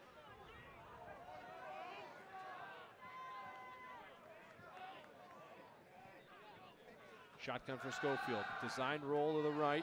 Firing. A great grab by Gallo. Sold out. Diving, fully extended, and a great catch. He's been the most impressive receiver to me tonight. Shea Gallo has been awesome because this is great coverage. Perfect ball. Wow. One-handed he catch. tucked that one in there. That is sensational. I think that would stand on replay if there was one. That one, nearly taken away in the backfield. Now Dennis, and Dennis came up.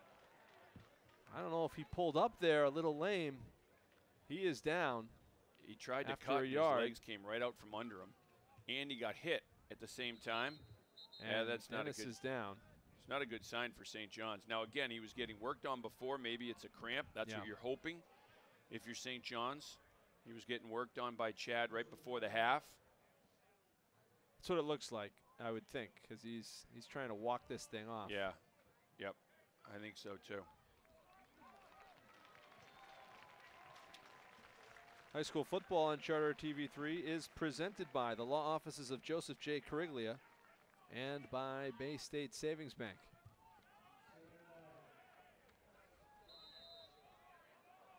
Now they're backing off a little bit. The coverage is backing off a little bit. Schofield to throw. Has a man. It's Gallo. Gallo's got a first down. Forward progress to the 35. He's been the #1 target, I think, for the most part now. He's over the gutsy. middle. He's gutsy too, because that time he just found the little hole in the zone and sat right in it. But you know you're going to get hit. And now it's running is Schofield. Inside the 30, picked up about 6. You got a good block from Diso on that play too. Diso picked up one of the linebackers. Real good block.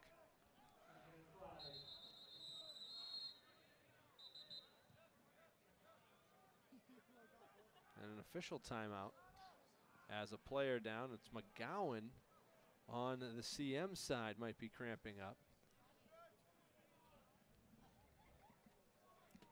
This may be fitting. This is the final game, you would think, in Central Massachusetts in week 1. I believe only one team, Holy Name, hasn't played yet here in the 2018 season. A bye in week 1. There's Holy Name's coach right there, Romeo. Yep.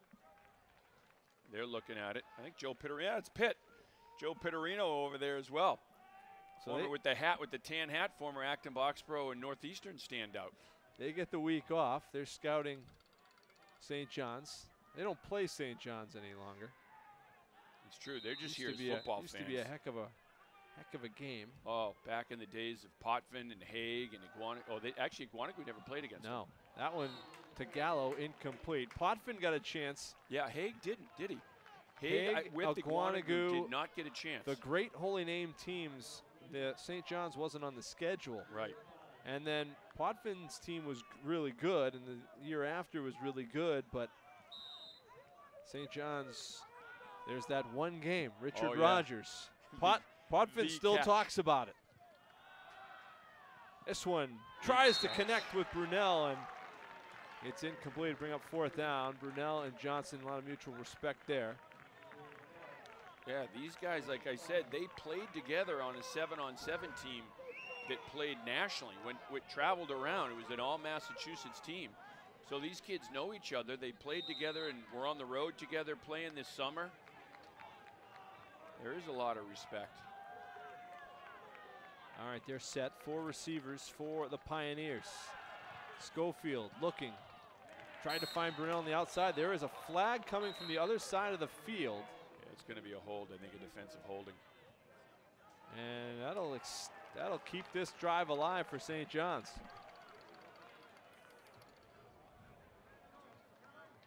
Yeah, someone was running a corner route, got held. Holding on an eligible receiver by the defense. That penalty is a 10-yard penalty from the previous spot. Automatic first down. So the Pioneers draw the penalty. Drives extended. Now ball spotted at the 20 of CM. Dennis is back in the game. Schofield over the middle. Gallo, in and out of the hands, and a last-minute surge by Lopes there on the defensive side may have jarred it away. It's incredible. The defense putting these kids on man coverage time after time after time, and they're there every time. Great defense. Offsides, it looks like a free play. It's going to go up to Brunel. There's another penalty. Brunel, and just can't come down with it. That's a tremendous battle with Johnson. Oh, I like this one-on-one battle going on there with Brunel and Johnson. Good job by Schofield, too. Going with the hard count, changing his cadence a little bit, getting the defense to jump. You heard on the field, the second penalty may be holding. We'll take that call if you're St. John's. That's what you heard from one of the coaches. Sounded like Chris Moriarty's voice. Well, that'll be the first down, too, automatic first down. So it'd be another first down for St. John's. Defense. That penalty's declined. We have holding on an eligible receiver on the defense. That penalty will go half the distance to the goal, automatic first down. All right, so now it's at the 10. First and goal for the Pioneers. Showing blitz up the middle comes CM. They give it to Diso, and he runs right into it, and is going backwards as the wave of Knights defenders comes pouring through, and led by Dennis Duffy. It's a great call by the defense, and just the execution. They're all coming through here. Duffy gets a hold of the leg and hangs on and waits for the cavalry to arrive. Lucas Folan, he is a defensive lineman of the year from the Catholic Conference last year, number 3. Had 19 tackles for a loss a year ago. Here goes Schofield, and he runs into McGowan. He's down to the 10, got some of the yardage back. McGowan looks like he's dealing with some cramping issues as he's down. Yep. Yeah, he is. He's cramped up, so this is going to have to stop it too. But how about that, Folan, who we haven't called all that often here today. No, he was a Herald All-Scholastic. 12 and a half sacks and 19 tackles for a loss. He's all Scholastic, and he's a heck of a football player coming back. They get McGowan up. For years, CM was known as a hockey school. In the 80s, in the 90s, Catholic Memorial was synonymous with hockey. And you'd look at CM and you know, their top 3 lines would all be going Division I, top 3 defensive pairings, a goalie or 2. This, in the last 10 years, has become much more of a football school. Chris Nyland from Dorchester. He went to CM. Sean McEachern, I think, went to CM as well. A host of them. Massachusetts' own Sean Donato. McEachern. I think Teddy Donato was a CM kid. Third down and goal for the Pioneers. The give is to Diso. Gets a charge in front. He's got a yard or 2. Utse there to help lead the tackles. We're going to go for it. CM. Fourth down. Quickly back on the ball. Look what they have here. Dennis is going to take the snap. In the Wildcat. Dennis gets a hit and can spin down inside the 3. It's going to be a stop for CM. Initial hit by Zach Broderick, the junior. And Dennis is cramping up too. So he's got that right leg is cramping up. Here they go from the Wildcat. And a great job by CM. Linebacker just on the eye-opener drill. Finds the seam, scrapes down the line, gets that initial hit. But you look at Dennis has done a lot of work in the weight room. He's put on 10 pounds of muscle in the offseason, and he ran through the initial contact from the linebacker. But the safeties and the good pursuit was there. But again, cramping issue. It's always an issue in week 1, week 2 in the season with the heat during the week, but it's really it's a hydration. It is. Couple of days ahead of the game. And you know what? This is when, too, coaches will point to this and say, you know, with this whole heat index thing, we couldn't practice here. We couldn't go hard here. We don't have double sessions anymore. You know, so kids aren't used to going full out for 2.5 hours. And so then you get these cramping issues. Yeah, it's not an indication that these guys aren't really good athletes. It's No. just they might not be fully acclimated or hydrated. Yeah. Like you said, it can't be 2 hours before the game. It can't be drinking fluids at halftime. I started hydrating for this game 3 days ago. Well, Monday morning, I was thinking about Thursday. I was doing the same thing. Yep. Second down after a pickup of a couple for CM. Fake the give to Griffin, throwing deep and complete. It is cut by Daniel Lopes over the 30. Yeah, the cornerback got turned around. Pratt had a lot of time. The way this thing works is Pratt's got to have time, and he had time because he was looking at one receiver. It's play action, and he's looking at one receiver the whole time. But he's able to get the time, step into this throw. It's a long throw. You're throwing the ball down the sideline. That may be in the air about 45, 50 yards. And it's Griffin quickly on first down after the 24-yarder to Lopes. And Griffin's got 9 on first down. And this is the thing. I mean, if you're Catholic Memorial, you're up 21 points. Can you run the football and shorten the game? Or at least wear away at the game?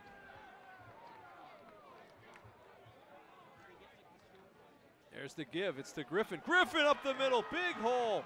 And he's into St. John's territory. Taken down by Diso at the 46-yard line. 15-yard pickup for Griffin. Now has 77 yards on the ground. His 9th carry here. And he might have got a yard before being shoved back by Shibley, Katuya, Downing, and company.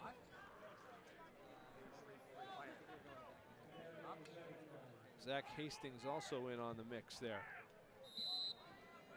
for St. John's.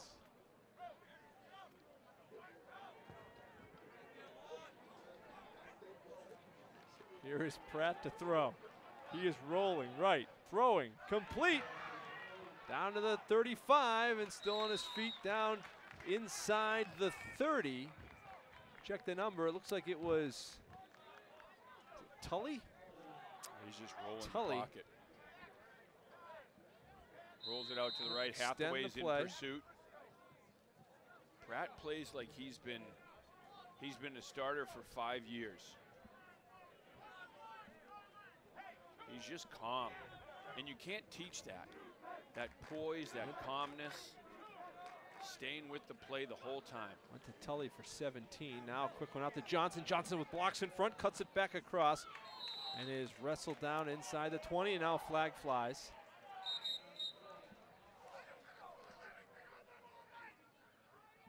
Flag flies late. May have been a face mask against the Pioneers.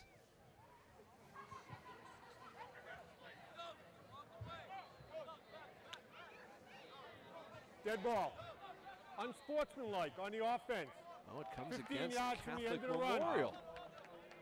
So that's big. Good yardage, but it's going to on the play, and then it's going to march him back 15.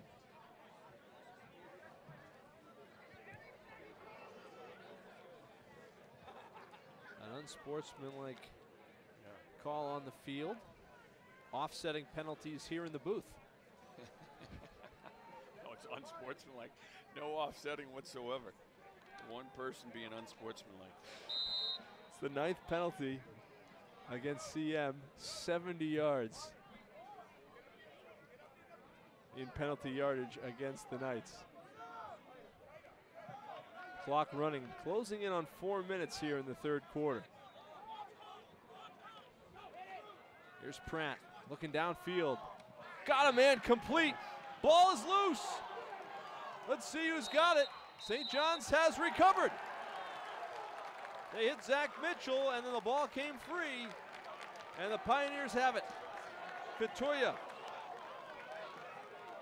coming away with it, and the St. John's Pioneers get a huge turnover. Pratt steps into it and throws a dart, and a great job by Armani Jones. He's the guy who punches the ball loose here, and then the pursuit gets it. But that's a great pass. I mean, Armani into a window. Jones That's a great pass. gets the hand in there, and it actually may have even hit the receiver. May have been his knee coming up too that bounced it free. All right, so here is Schofield and St. John's taking over at their own 10-yard line.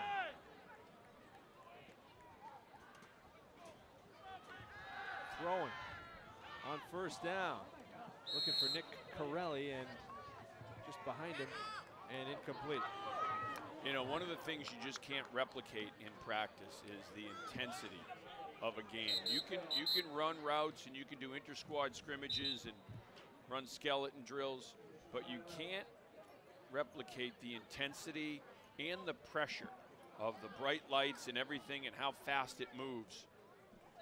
And that's one thing that, you know, St. John's has Catholic Memorial, then they have Springfield Central for their first two games. Two huge teams, two teams that are very good, that are state powers. And I think in some ways, I mean, it's hard scheduling and it's really tough, but in some ways it may be good, because when they get to the Central Mass schedule, you know, they're going to have, now these kids have 2 games under their belt. Now they're a little bit more acclimated, and things should slow down a little bit, especially for some of the wide receivers. Oh, they will be battle tested, no question about it.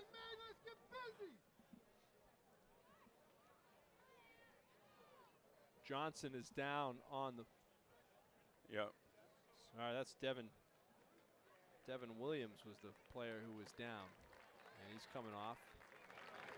Hey, the defense of Catholic Memorial has done a sensational job tonight of flying to the football, pursuing to the football. Here's John Andreoli, former standout at St. John's, then at Holy Cross, and then in the NFL with the Washington Redskins, with the New England Patriots, played in the USFL with the Boston Breakers.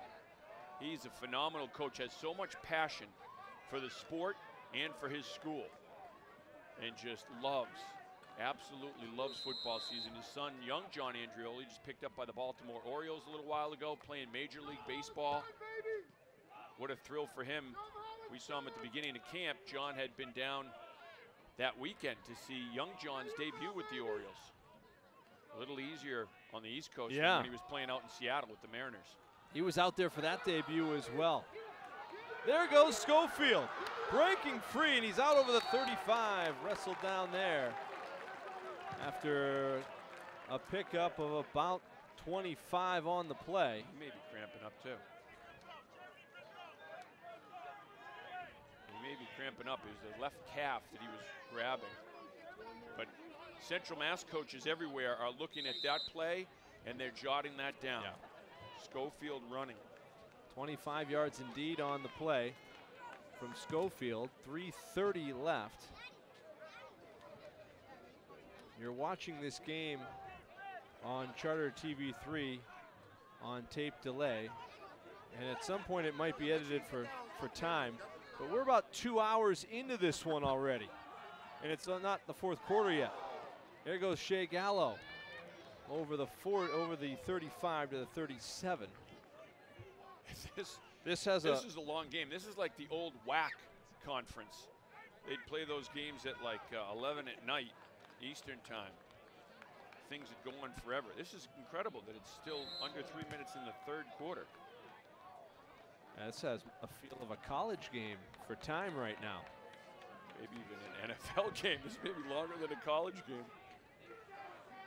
If St. John's can score here, you're down 2 scores going into the fourth quarter. That's a lot of time. Quick hitter to Gallo. Gallo with some room to run. Got a good block from Brunel. And now he's into CM territory inside the 35, and a flag flies as he was hit out of bounds.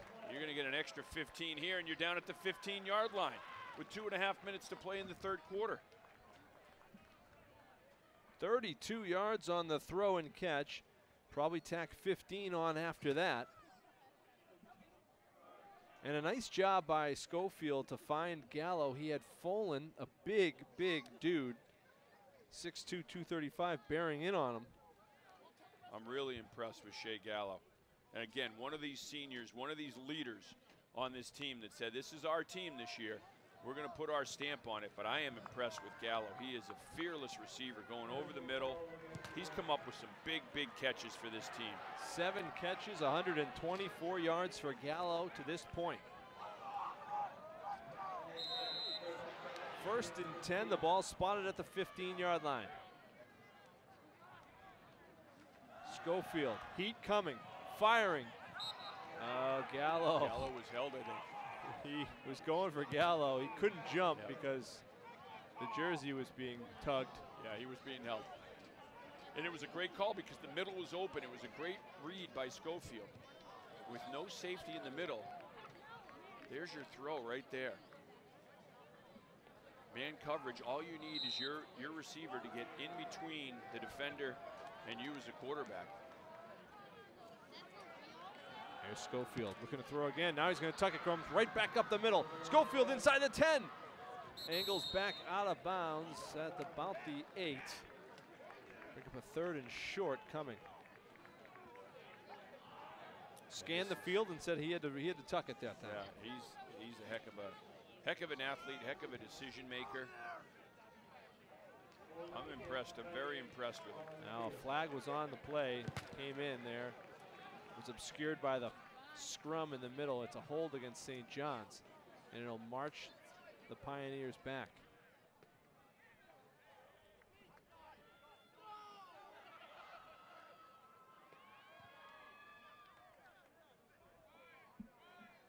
Well, see what they do here. Now you're at the 25.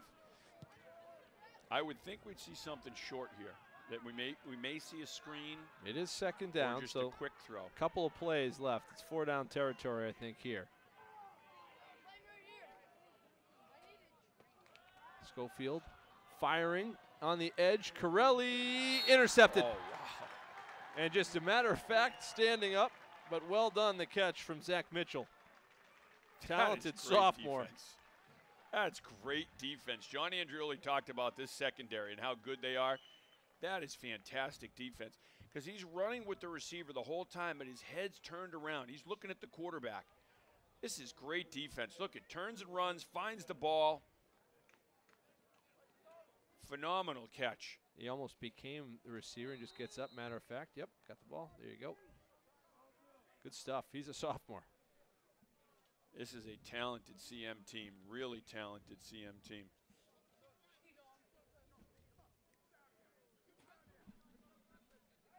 Still a ton of time in this one. 2:10 left, 3rd quarter.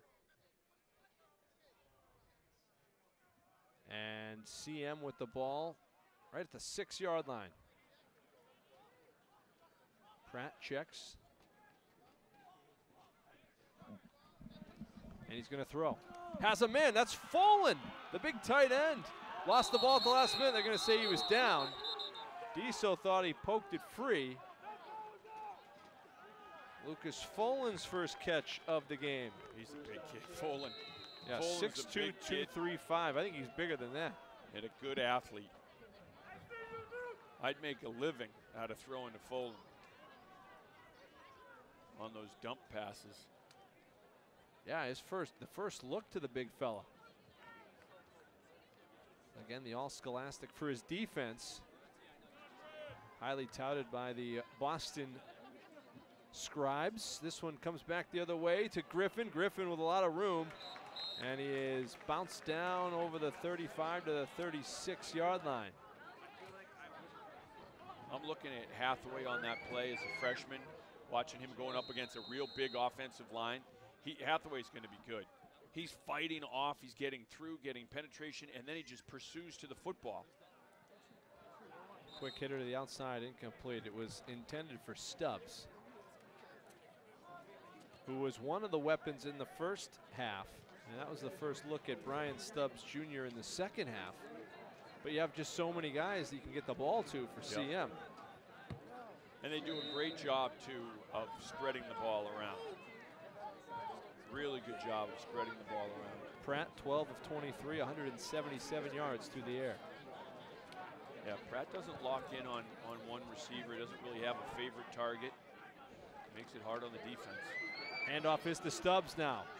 And a flag comes in late from referee Fred King. It's against Catholic Memorial, behind the play. We're going to be here all we really night are. long. Blocking the back. It's the 11th penalty against Catholic Memorial. Back on the offense. Where am I? 10 yards from the previous spot. Repeat the down. Where am I? It's a question I ask myself sometimes as well. Well, at about midnight tonight, we'll still be asking ourselves that. This is incredible. This is still the third quarter. You think Domino's delivers to the press box? Well, they say they deliver everywhere now. There's no dead zones or whatever they call them. Here's Pratt in the shotgun.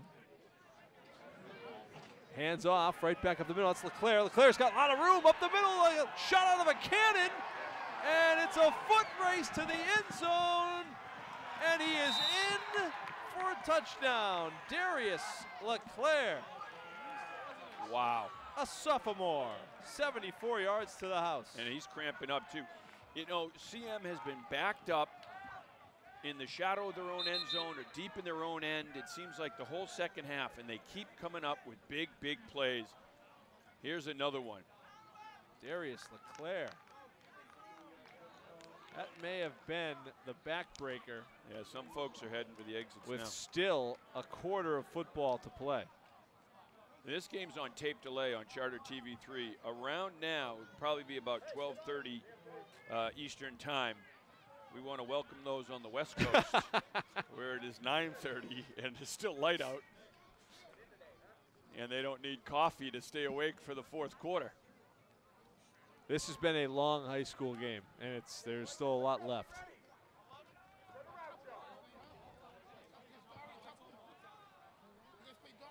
On the kick is Jordan Ladani. He's also a sophomore. Of course, they got to get this gate thing set up.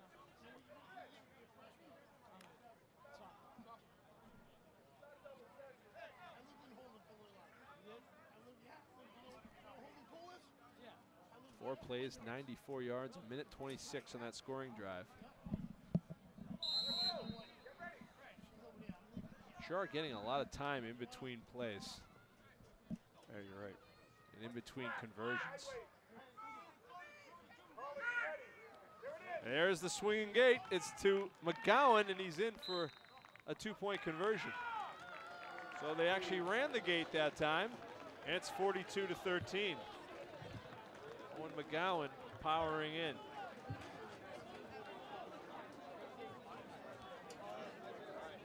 Here's a look at the score. Just explosion. This is just pure speed, straight up the gut, great vision, foot race to the end zone. He gets in, cramps up right away, but man, that's a great run. And again, it's another weapon on this CM team. You're just calling a new name. It's another weapon for them. People are getting, tired and cramping up, and you put in another kid, bang. Right through the middle, tremendous speed. Gotta love the effort from Katoya. He just couldn't get him. It's almost like he gave him a full pat down here. You know when you get patted down at the club, Kev? Right here, ready? All right, check your shoulders, and then all the way through. All right, he's clean, but you can't take it away. He ran all the way across the field, and Katoya has done a heck of a job today, and he saved some touchdowns today. He just couldn't get them that time. What's the group at the airport? He was TSA. He could be TSA. That's it. TSA. He's just patting him down. He could pass for TSA. Clean. He's going in for 6, though. Wow, big plays. A lot of big plays for CM. And when St. John's goes back on the film and they look at this on the film, it'll be a lot of times you're going to hear contain. And that's the reason why you call the defensive backs the contain unit. because you want to contain those big plays. Last line of defense. Armani Jones with a little bit of pop in his step as he gets out over the 34-yard line. The athleticism, the athletes on both sides of the ball are great, and CM's showing they've got a bright future ahead as well with the sophomore class and the guys that have played well from that group. But a team that went to the South Section Final in Division II last year, they, I would expect, will be in the conversation this season with this talent. 1st and 10 for the Pioneers. 35-yard line. Schofield rolling, throwing, complete. And out over midfield and into CM territory. And that's Demers. And now a CM player down after the tackle. Let's see, that's the wrist.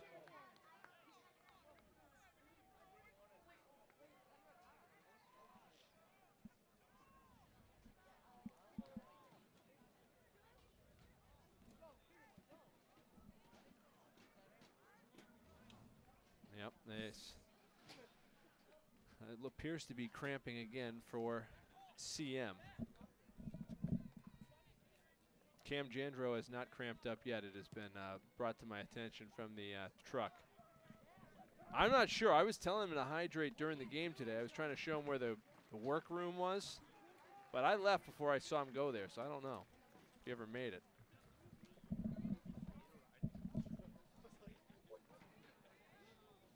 Some of the numbers just prior to this drive. Catholic Memorial, 442 yards of total offense. St. John's has 302 yards of total offense before the drive. We've already added to that.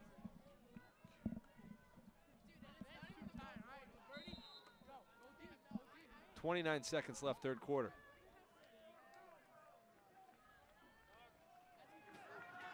Here's Schofield throwing.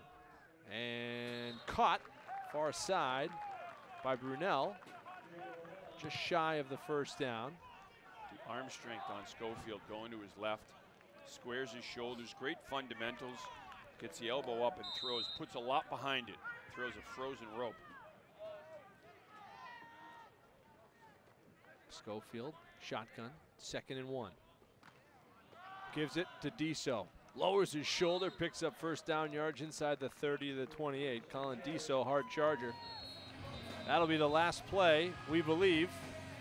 It is of the third quarter. Pioneers trailing Catholic Memorial 42 to 13 with another quarter to play. Holy Cross football is back in Worcester. Don't miss family fun and Division I football right in your backyard. Tickets start at just $15. Visit goholycross.com/tickets or call 1-844-GO-CROSS. Doors. Every door is different. Every door unique. And each one tells a story. Open a door at Unibank and you'll find a unique place. A bank where we listen to you and find answers. All to help you write your unique success story. Welcome to the new Unibank. Please, after you. Unibank. Bank different. Bank unique. Member FDIC. Member DIF. Equal housing lender. All right, welcome back. Start of the fourth quarter from the multi-turf stadium at Assumption College. 42 to 13 the score. Catholic Memorial getting the better of St. John's to this point. It is a 29-point difference. Stranger things have happened. St. John's has the offense. That can make things very interesting here in the fourth quarter. And they're on the move to start. Got a first down at the 27-yard line of Catholic Memorial. Right in the backfield with Schofield. He gets the carry. Pickup of a couple there. I'm sorry, that's Joe Katinas going up for a few yards there. Oh, flag comes in late on this one. This one's going to be a sportsmanlike thing too, or an unsportsmanlike thing. But Folan was in on the tackle, the big guy, just asserting himself on the D-line, but someone probably said something. And Freddie is not going to take that. And one thing he does so well is controls the game. You know, it's such an emotional game, and guys are going to be mad. They're going to be in the trenches. Personal foul on the defense. That penalty is half the distance to the goal, first down. You know, normally you say it's a 2-hour fight. In this game, it's about a 4-hour fight. This is like a Yankees-Red Sox game. This is a long game. I'll tell you what. Some coaches, Mike Dubzinski's here, the Wachusett head coach. This is past his bedtime. His dad's here, too. On a Saturday. Quick hitter on the outside. Nice move from Gallo. Get about a yard. And they're right back up on the ball is St. John's. Second down.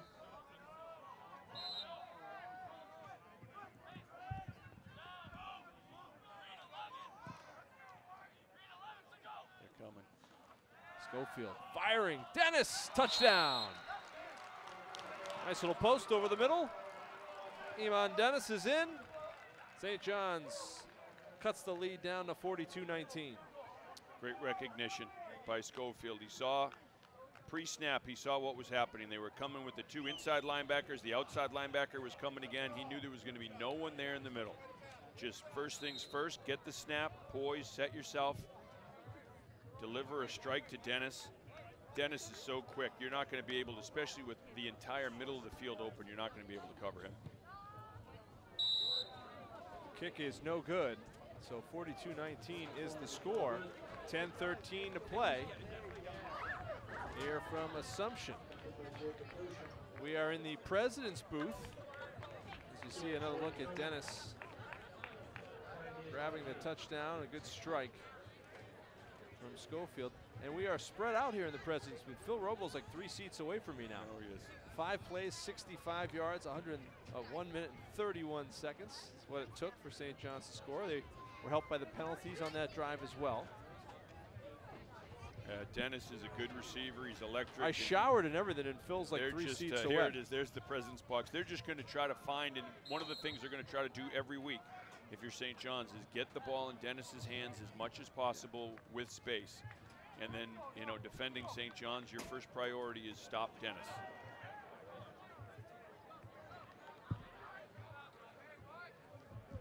All right, Pioneers to kick. And Catholic Memorial has their hands team up, just in case.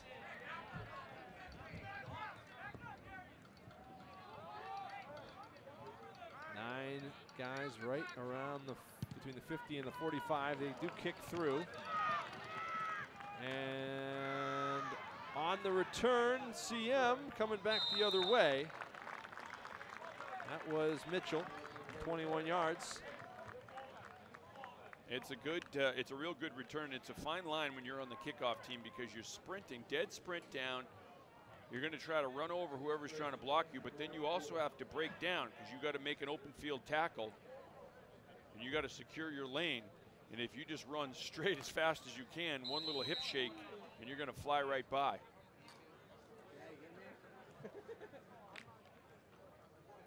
Here comes the CM offense. We'll see what they do up 42-19 with 10:04 to play, if they run the ball or if they keep their foot on the gas. Well, empty backfield. It's CM at the 40. This is the second best field position they've had the entire game. Quick hitter out to Johnson. Johnson hit by Corinna right away, and no gain on the play. Clock runs under 10 minutes. He stayed in bounds. That's a smart play by Johnson. He was right there on the sideline. If he goes out of bounds, the clock stops, but he stays in bounds, keep it running. Corinna favoring the shoulder coming off after making the play.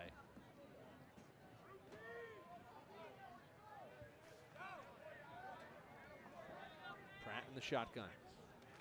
Fakes the give to Griffin. Quick hitter to the outside, Stubbs. And not much there. Nice defensive play on the outside. Yeah, it's a good open field tackle. St. John's just breaking down Jack Karlstrom. Karlstrom's just a sophomore in their defensive back, 6 feet, 175, but he breaks down on the open field, makes a real nice tackle. Timeout taken by St. John's. You know, and John Andreoli told us they're going to play a lot of guys. You're going to see a lot of different numbers going in and out of the lineup, because some of the things with having such an inexperienced team is you don't know how guys are going to react once the ball's kicked off and it's for real and it's the bright lights. And so there, you know, a lot of guys are getting opportunities tonight. And the film, as they always say, the films don't lie. So even being in now, even with a 42-19 game, you're a sophomore, you're in now, you make some plays because you're still going against CM's #1 offense. This is your chance. Oh, fake the give, maybe a miscue in the backfield. Franzoso taking down the quarterback there, no gain. Bring up a 4th down. That's another Shibley thing there too, as well. Yeah, they'll look at, coaches will look at this too on film and see, okay, who's still going? Whose motor is still going 100%? These guys in there right now are going hard. This defense for St. John's is still going hard. There's Hathaway, 63. He is going to be a good player, Justice Hathaway. His dad, Mike, was an outstanding athlete. Again, his uncle Steve was one of the best athletes to come out of the city. And they were tough, both of them. Here's Salmon to kick, gets a big booming kick. Diso at the 25, and he is going to be taken down there. And now Diso's down, perhaps with a cramp there as well, as Will Stockwell made a nice play on him. There are just not a lot of holes in this CM team. Offense, defense, and special teams. There's nothing you can point to and say, you know what, we'll exploit this. Stockwell's a sophomore who made the tackle there as well. A lot of sophomores. We said that a lot. This CM team is going to be good for a long time. Quick hitter, Schofield, Dennis, and Dennis ran right into Mitchell. Took him down. It's a good open field tackle. You know, you're up 42-19, and there's a guy wrapping up and throwing down a real dangerous receiver.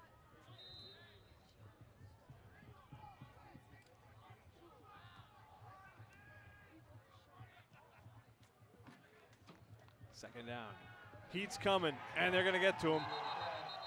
The ball came out. No, he's on the ground. Folan with the sack. He's fired up. He had 12 and a half last year. I don't know, he may have just broken some sort of record because he's pretty excited about it. He is. They faked the inside blitz here, the 2 inside backers, and Folan's just coming on the end. Maybe he may have just set some sort of record. You never know. He was very excited about the sack. He had 12 and a half last year. He is a dominant force for CM, and there's a timeout on the field with 7.5 minutes left.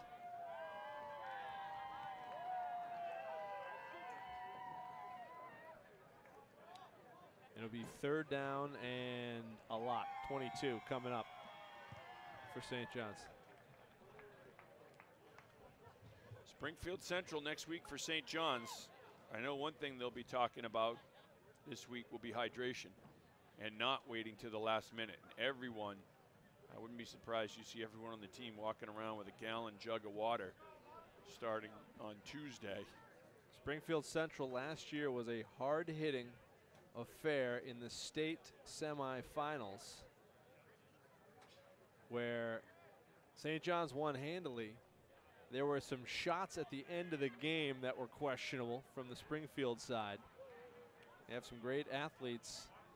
St. John's took it to them pretty good. That'll be a hotly contested affair next week. St. John's back deep in their own territory. Looks like they're just rushing 3. Schofield steps up. He's got room to run. And still on his feet over the 30. He's going to be very close to 1st down yards, maybe about a yard short. And it'll give St. John's the opportunity to go for it on 4th down here. That's a 24-yard run. They're lined up to sneak it. And it's going to be close. I don't know if he got it. Spot on the near side looks good. Oh, now he's put it back. It may be close. He may not have it. Let's see. That's going to be very close. There will be a measurement. It's going to be very close. Another timeout. This one's going to be close.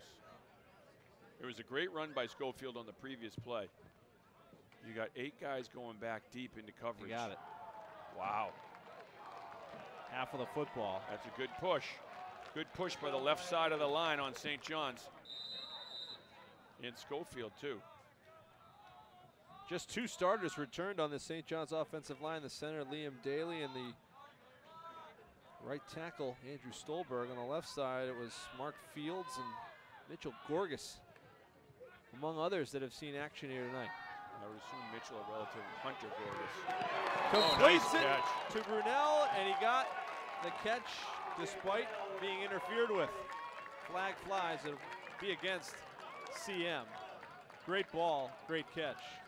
26 yards on the play. Yeah, well designed, well executed. You got man coverage. Brunel using that speed and the size, gets behind the defensive back and makes a great, great grab. His dad was a guard and a linebacker at Doherty, and then was a linebacker at Colgate. He said, they never let me touch the ball in high school, in Pop Warner, in college. Over the middle, it's Gallo. Gallo's loose inside the 10 and brought down at the 6-yard line by Mitchell. St. John's with a little momentum. Trying to put another score in here. First and goal. Schofield. Throwing back over the middle. Incomplete. Probably better that it was incomplete. Would have gone for no gain and taken more time off the clock. Another stoppage. Might be another cramp. Oh no, yeah.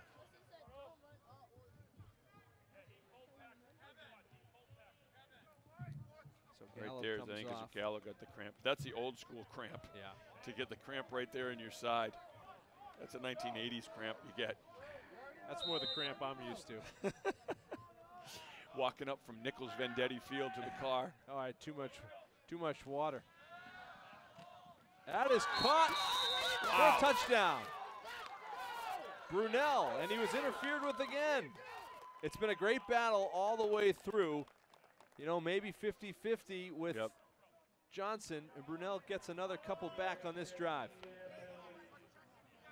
Brunel will be able to build off of this game. He was nervous coming in, and even though he had some varsity experience, and even playing in these big things and playing in these national 7-on-7 tournaments, he was nervous about this game coming in, and his father said that. And I think that showed early on in the game. Now it's just you're not thinking about anything, you're just playing football.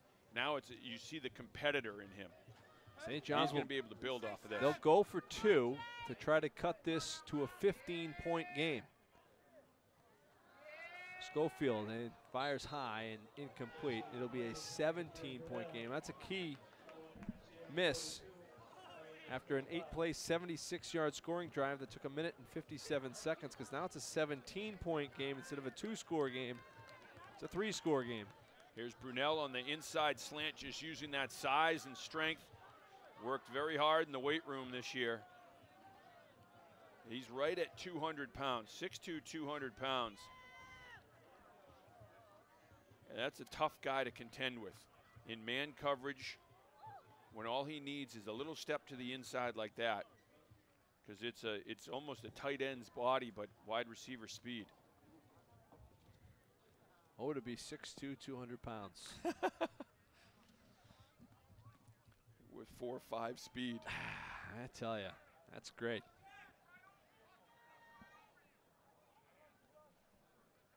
.6:31 left to play in what has been a marathon affair. Crazy. Just crazy how long this game has gone. I hope there's not a timer on the lights. That's a good point.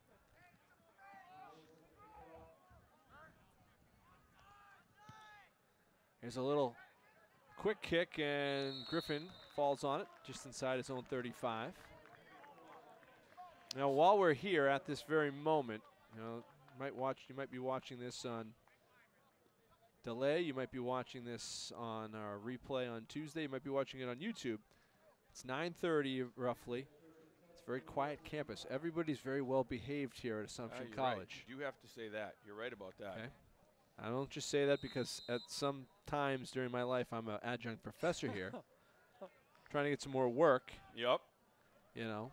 Yeah, they were all in there studying. Very well behaved. The kids.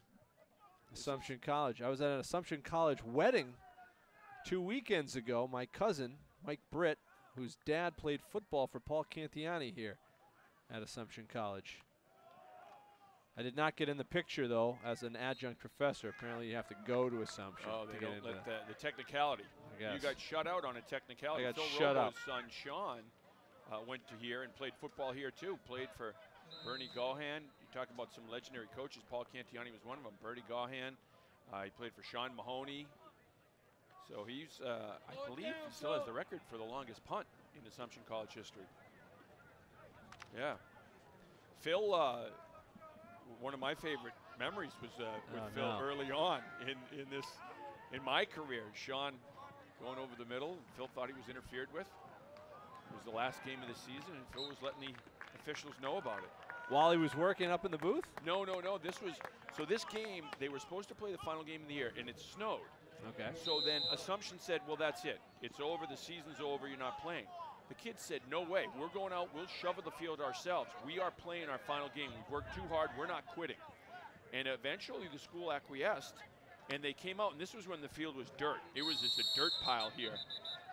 And it wasn't the program that it is now with all the money going into it and everything, and facilities. It was a dirt pile.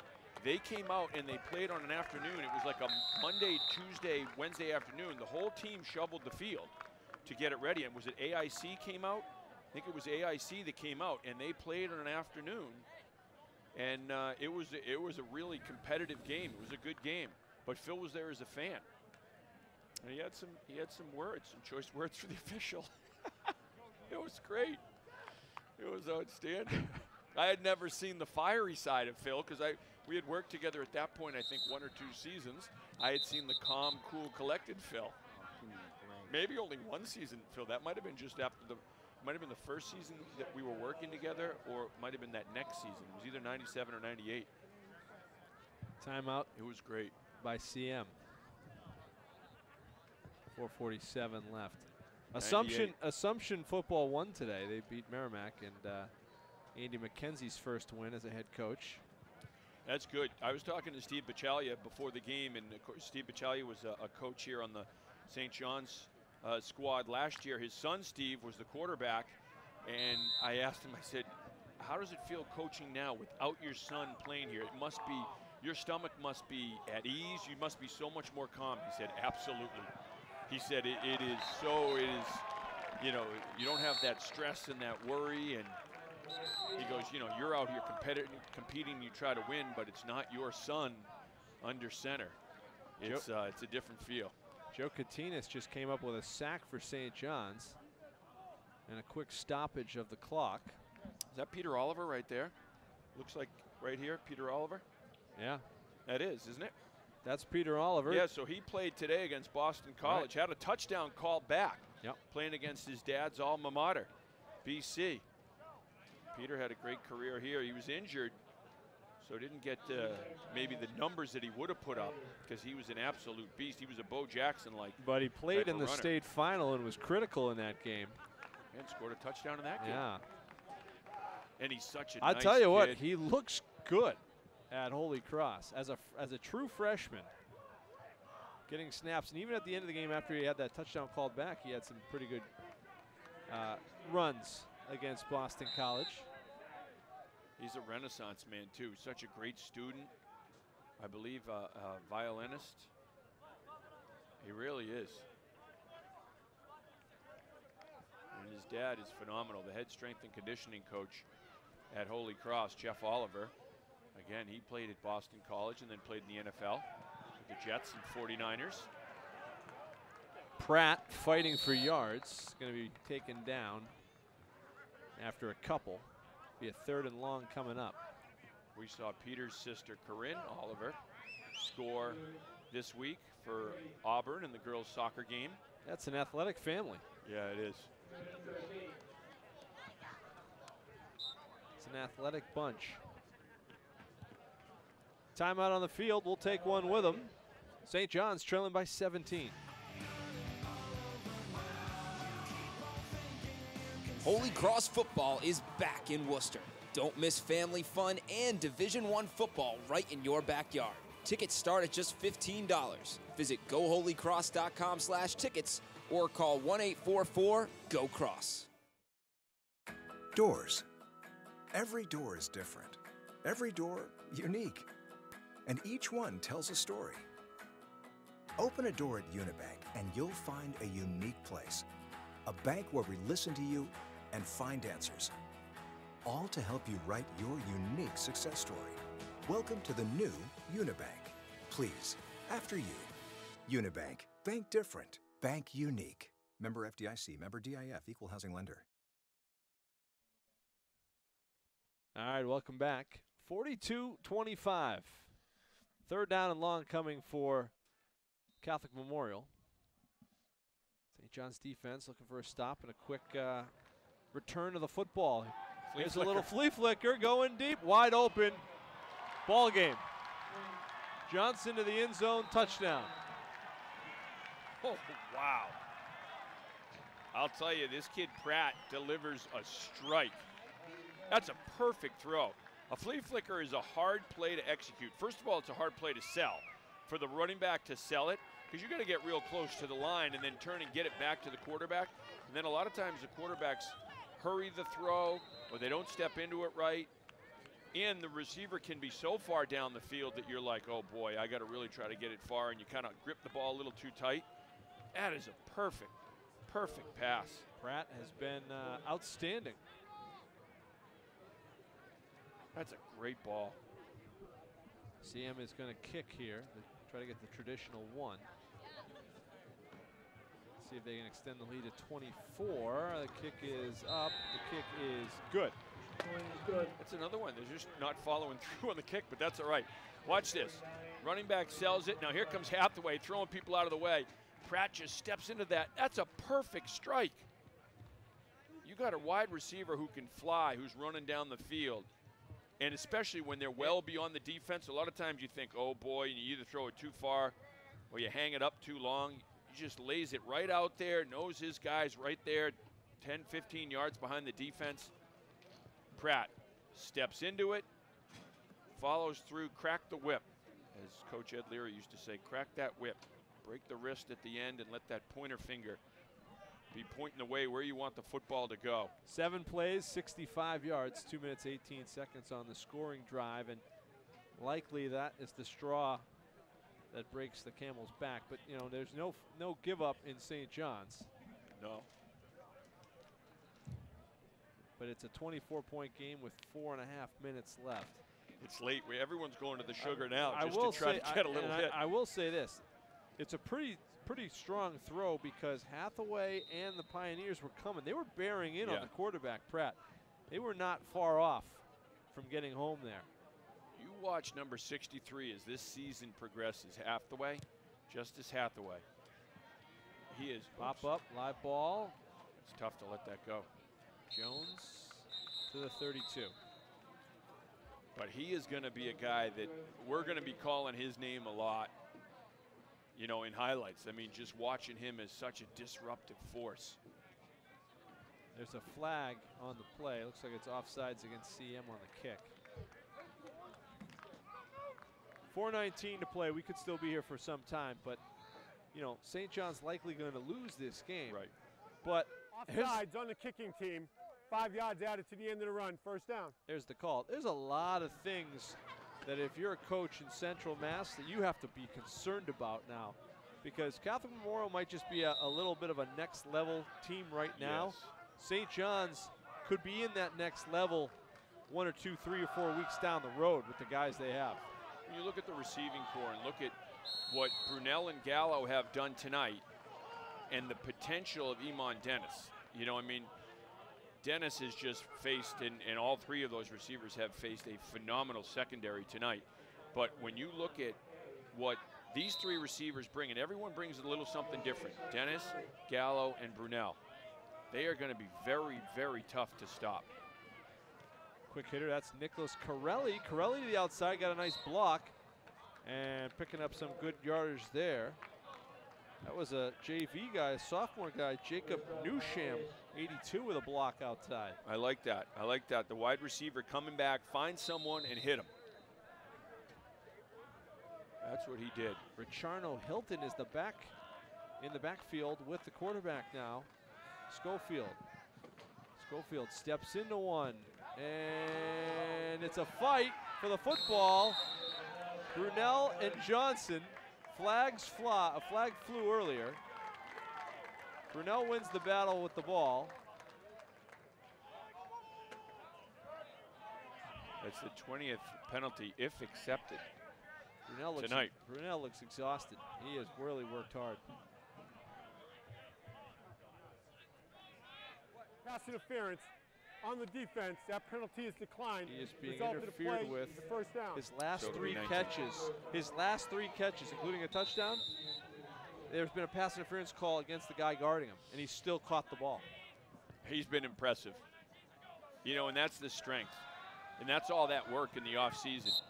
Again, he worked at that Exceed Fitness in Westboro, where Isaac Yidam and all the guys, Dave Steinmetz, Catalina, all those guys, those Central Mass NFL guys worked out at, and you can see it. It's paying dividends. He's a strong player. You might get a coupon to that place. I might. There's a lot of plugs here tonight. It's not gonna help me at all. They run uphill. They run up their driveway uphill. You time me with a sundial. It's tough. Look at this battle. Like the effort on the outside. That's Corelli. Not a lot of yards, but a lot of effort. There's a lot of good places in Central Mass. Jeremy Frisch is another guy that I love out in Clinton, what he does, particularly with the younger kids too, with the kids in elementary school and junior high. Frisch, a former great Worcester State football player. That went out to Gallo, not a lot of room there. Sean Grady, of course, his basement is like the old Hart Foundation basement. I don't know if you know that story of the wrestler, Bret Hart. Grady is like, he's running his own routines in the basement. He's got Brendan flipping tires, doing pull-ups. That one is caught by Gallo. Inside the 30. Mike Dobzinski's still here, the Wachusett head coach. Gallo's a tough player. That one did not result in a first down. He is a tough player. You can see he's kind of fighting a little cramp issue too. And so it'll turn over to Catholic Memorial. I'm telling you, this is a good St. John's team. They're going to lose tonight. It is what it is. Yep. But this team is good. And it's only game one. It's only week one. They're only going to get better. They have such good coaches on this sideline, and they work their kids, and they know how to do it. The Shrewsbury game. This is going to be a good team. You know, the St. John Shrewsbury game is going to be a real good game. They're going to have Leominster at home on a Friday night under the lights. Their only Friday night game this year. Wachusett, huge rivalry. Yale and Holy Cross. Tony Reno and the Yale Bulldogs won the Ivy League title outright for the first time since the 80s last year. Taking on Holy Cross at Fitton Field. Now Holy Cross comes off that loss to BC today. You know, there are some guys that were down, so there's some injuries. Can they be healthy? Can they be strong to take on Yale? I mean, they were right in the mix against Colgate late. They were the stronger team. BC's a different kind of team. You can't really judge too much there. But we'll have to see what Bob Chesney says about it early next week as he gets ready for Yale. Health is the big thing for Holy Cross coming out of this game with BC today. How healthy are you, and who's ready to go and who's not ready to go against Yale? Ollie looks like he's ready to go. And that's good news for Holy Cross. Really good news. There's Fisher, the new quarterback. He gives the ball off, and gain there. Dom Imperato. Good effort play on the end. One of Senior. the returning starters on this team, one of the few returning starters. Well, if CM can get 1 first down here, they can probably run out the clock. CM has 486 yards of total offense. St. John's 420 yards of total offense. Those are big numbers. It's crazy. This is like Houston versus the University of Hawaii in the early 90s.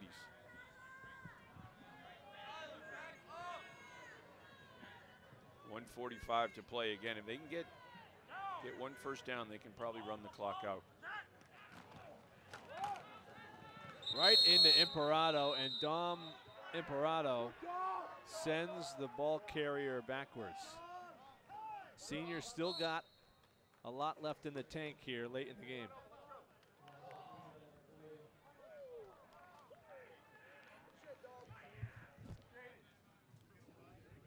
Timeout on the field. 1:26 to play. Timeout. It'll be 3rd down and 13.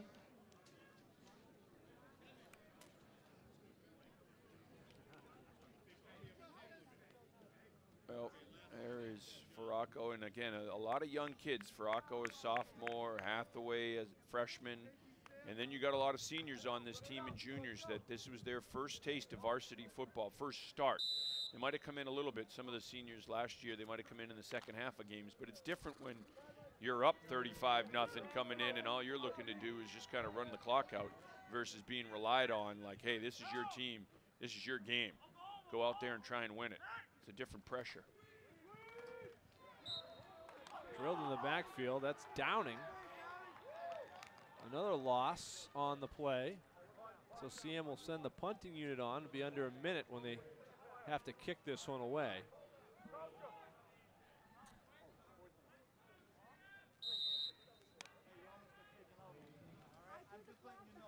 Liam Downing, a nice play. I mean, they've got some tools here. They've got some guys to work with, no question about it. Yep. Next week will be interesting with Springfield Central and then getting into the heart of the Central Mass schedule for St. John's. CM waits till the play clock gets down. The game clock's under 40 seconds. Good high kick from Salmon. That's his best punt of the night. Takes a St. John's bounce back to the 41-yard line. 27 seconds left in the game. Well, I'll tell you what, the Catholic Memorial fans, you know, I think coming off of last year, good team, good season, 4 Division I college prospects on this team, and then John Dibiase coming over from Everett. There was a lot of buzz about this team coming into the season. There's going to be a lot of buzz about this team coming out of this game. 49 points, almost 500 yards of total offense. And again, so many different weapons. This was not a 1 or 2 man show. This was a phenomenal effort by their secondary. Great job by all their skill guys on offense. And their defense too, just the front 7. I mean, you got a great secondary, but that front 7 getting a lot of pressure tonight. They tackled well. I don't know what this timeout is. These are long, long delays in between turnovers in plays, and another timeout by CM. But they've been long. Yeah, they have been.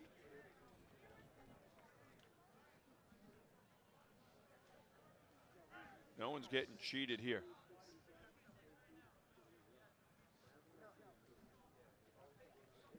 They were paying by the hour, they'd be charged overtime. All right, couple more plays left for Schofield in the offense.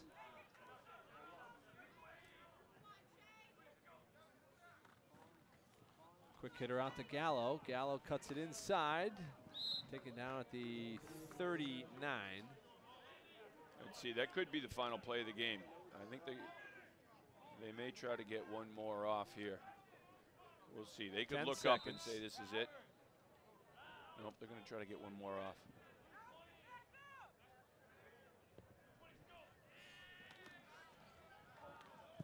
Throwing complete. Corelli Tried to get a block on the outside, cuts it back inside. It'll be the last play of the game. He's taken down inside the 25, and that'll do it for this one. In week 1, Catholic Memorial, the winner, 49-25 over St. John's. Our next contest is Yale and Holy Cross College football from Fitton Field Live, Saturday the 15th at 1. For Kevin Shea and Phil Robo, our statistician, our producer-director Sean Grady, our entire Charter TV3 crew, I'm Andy Lacombe, saying good night from Assumption College. Catholic Memorial gets the better of the Johnnies tonight in week 1.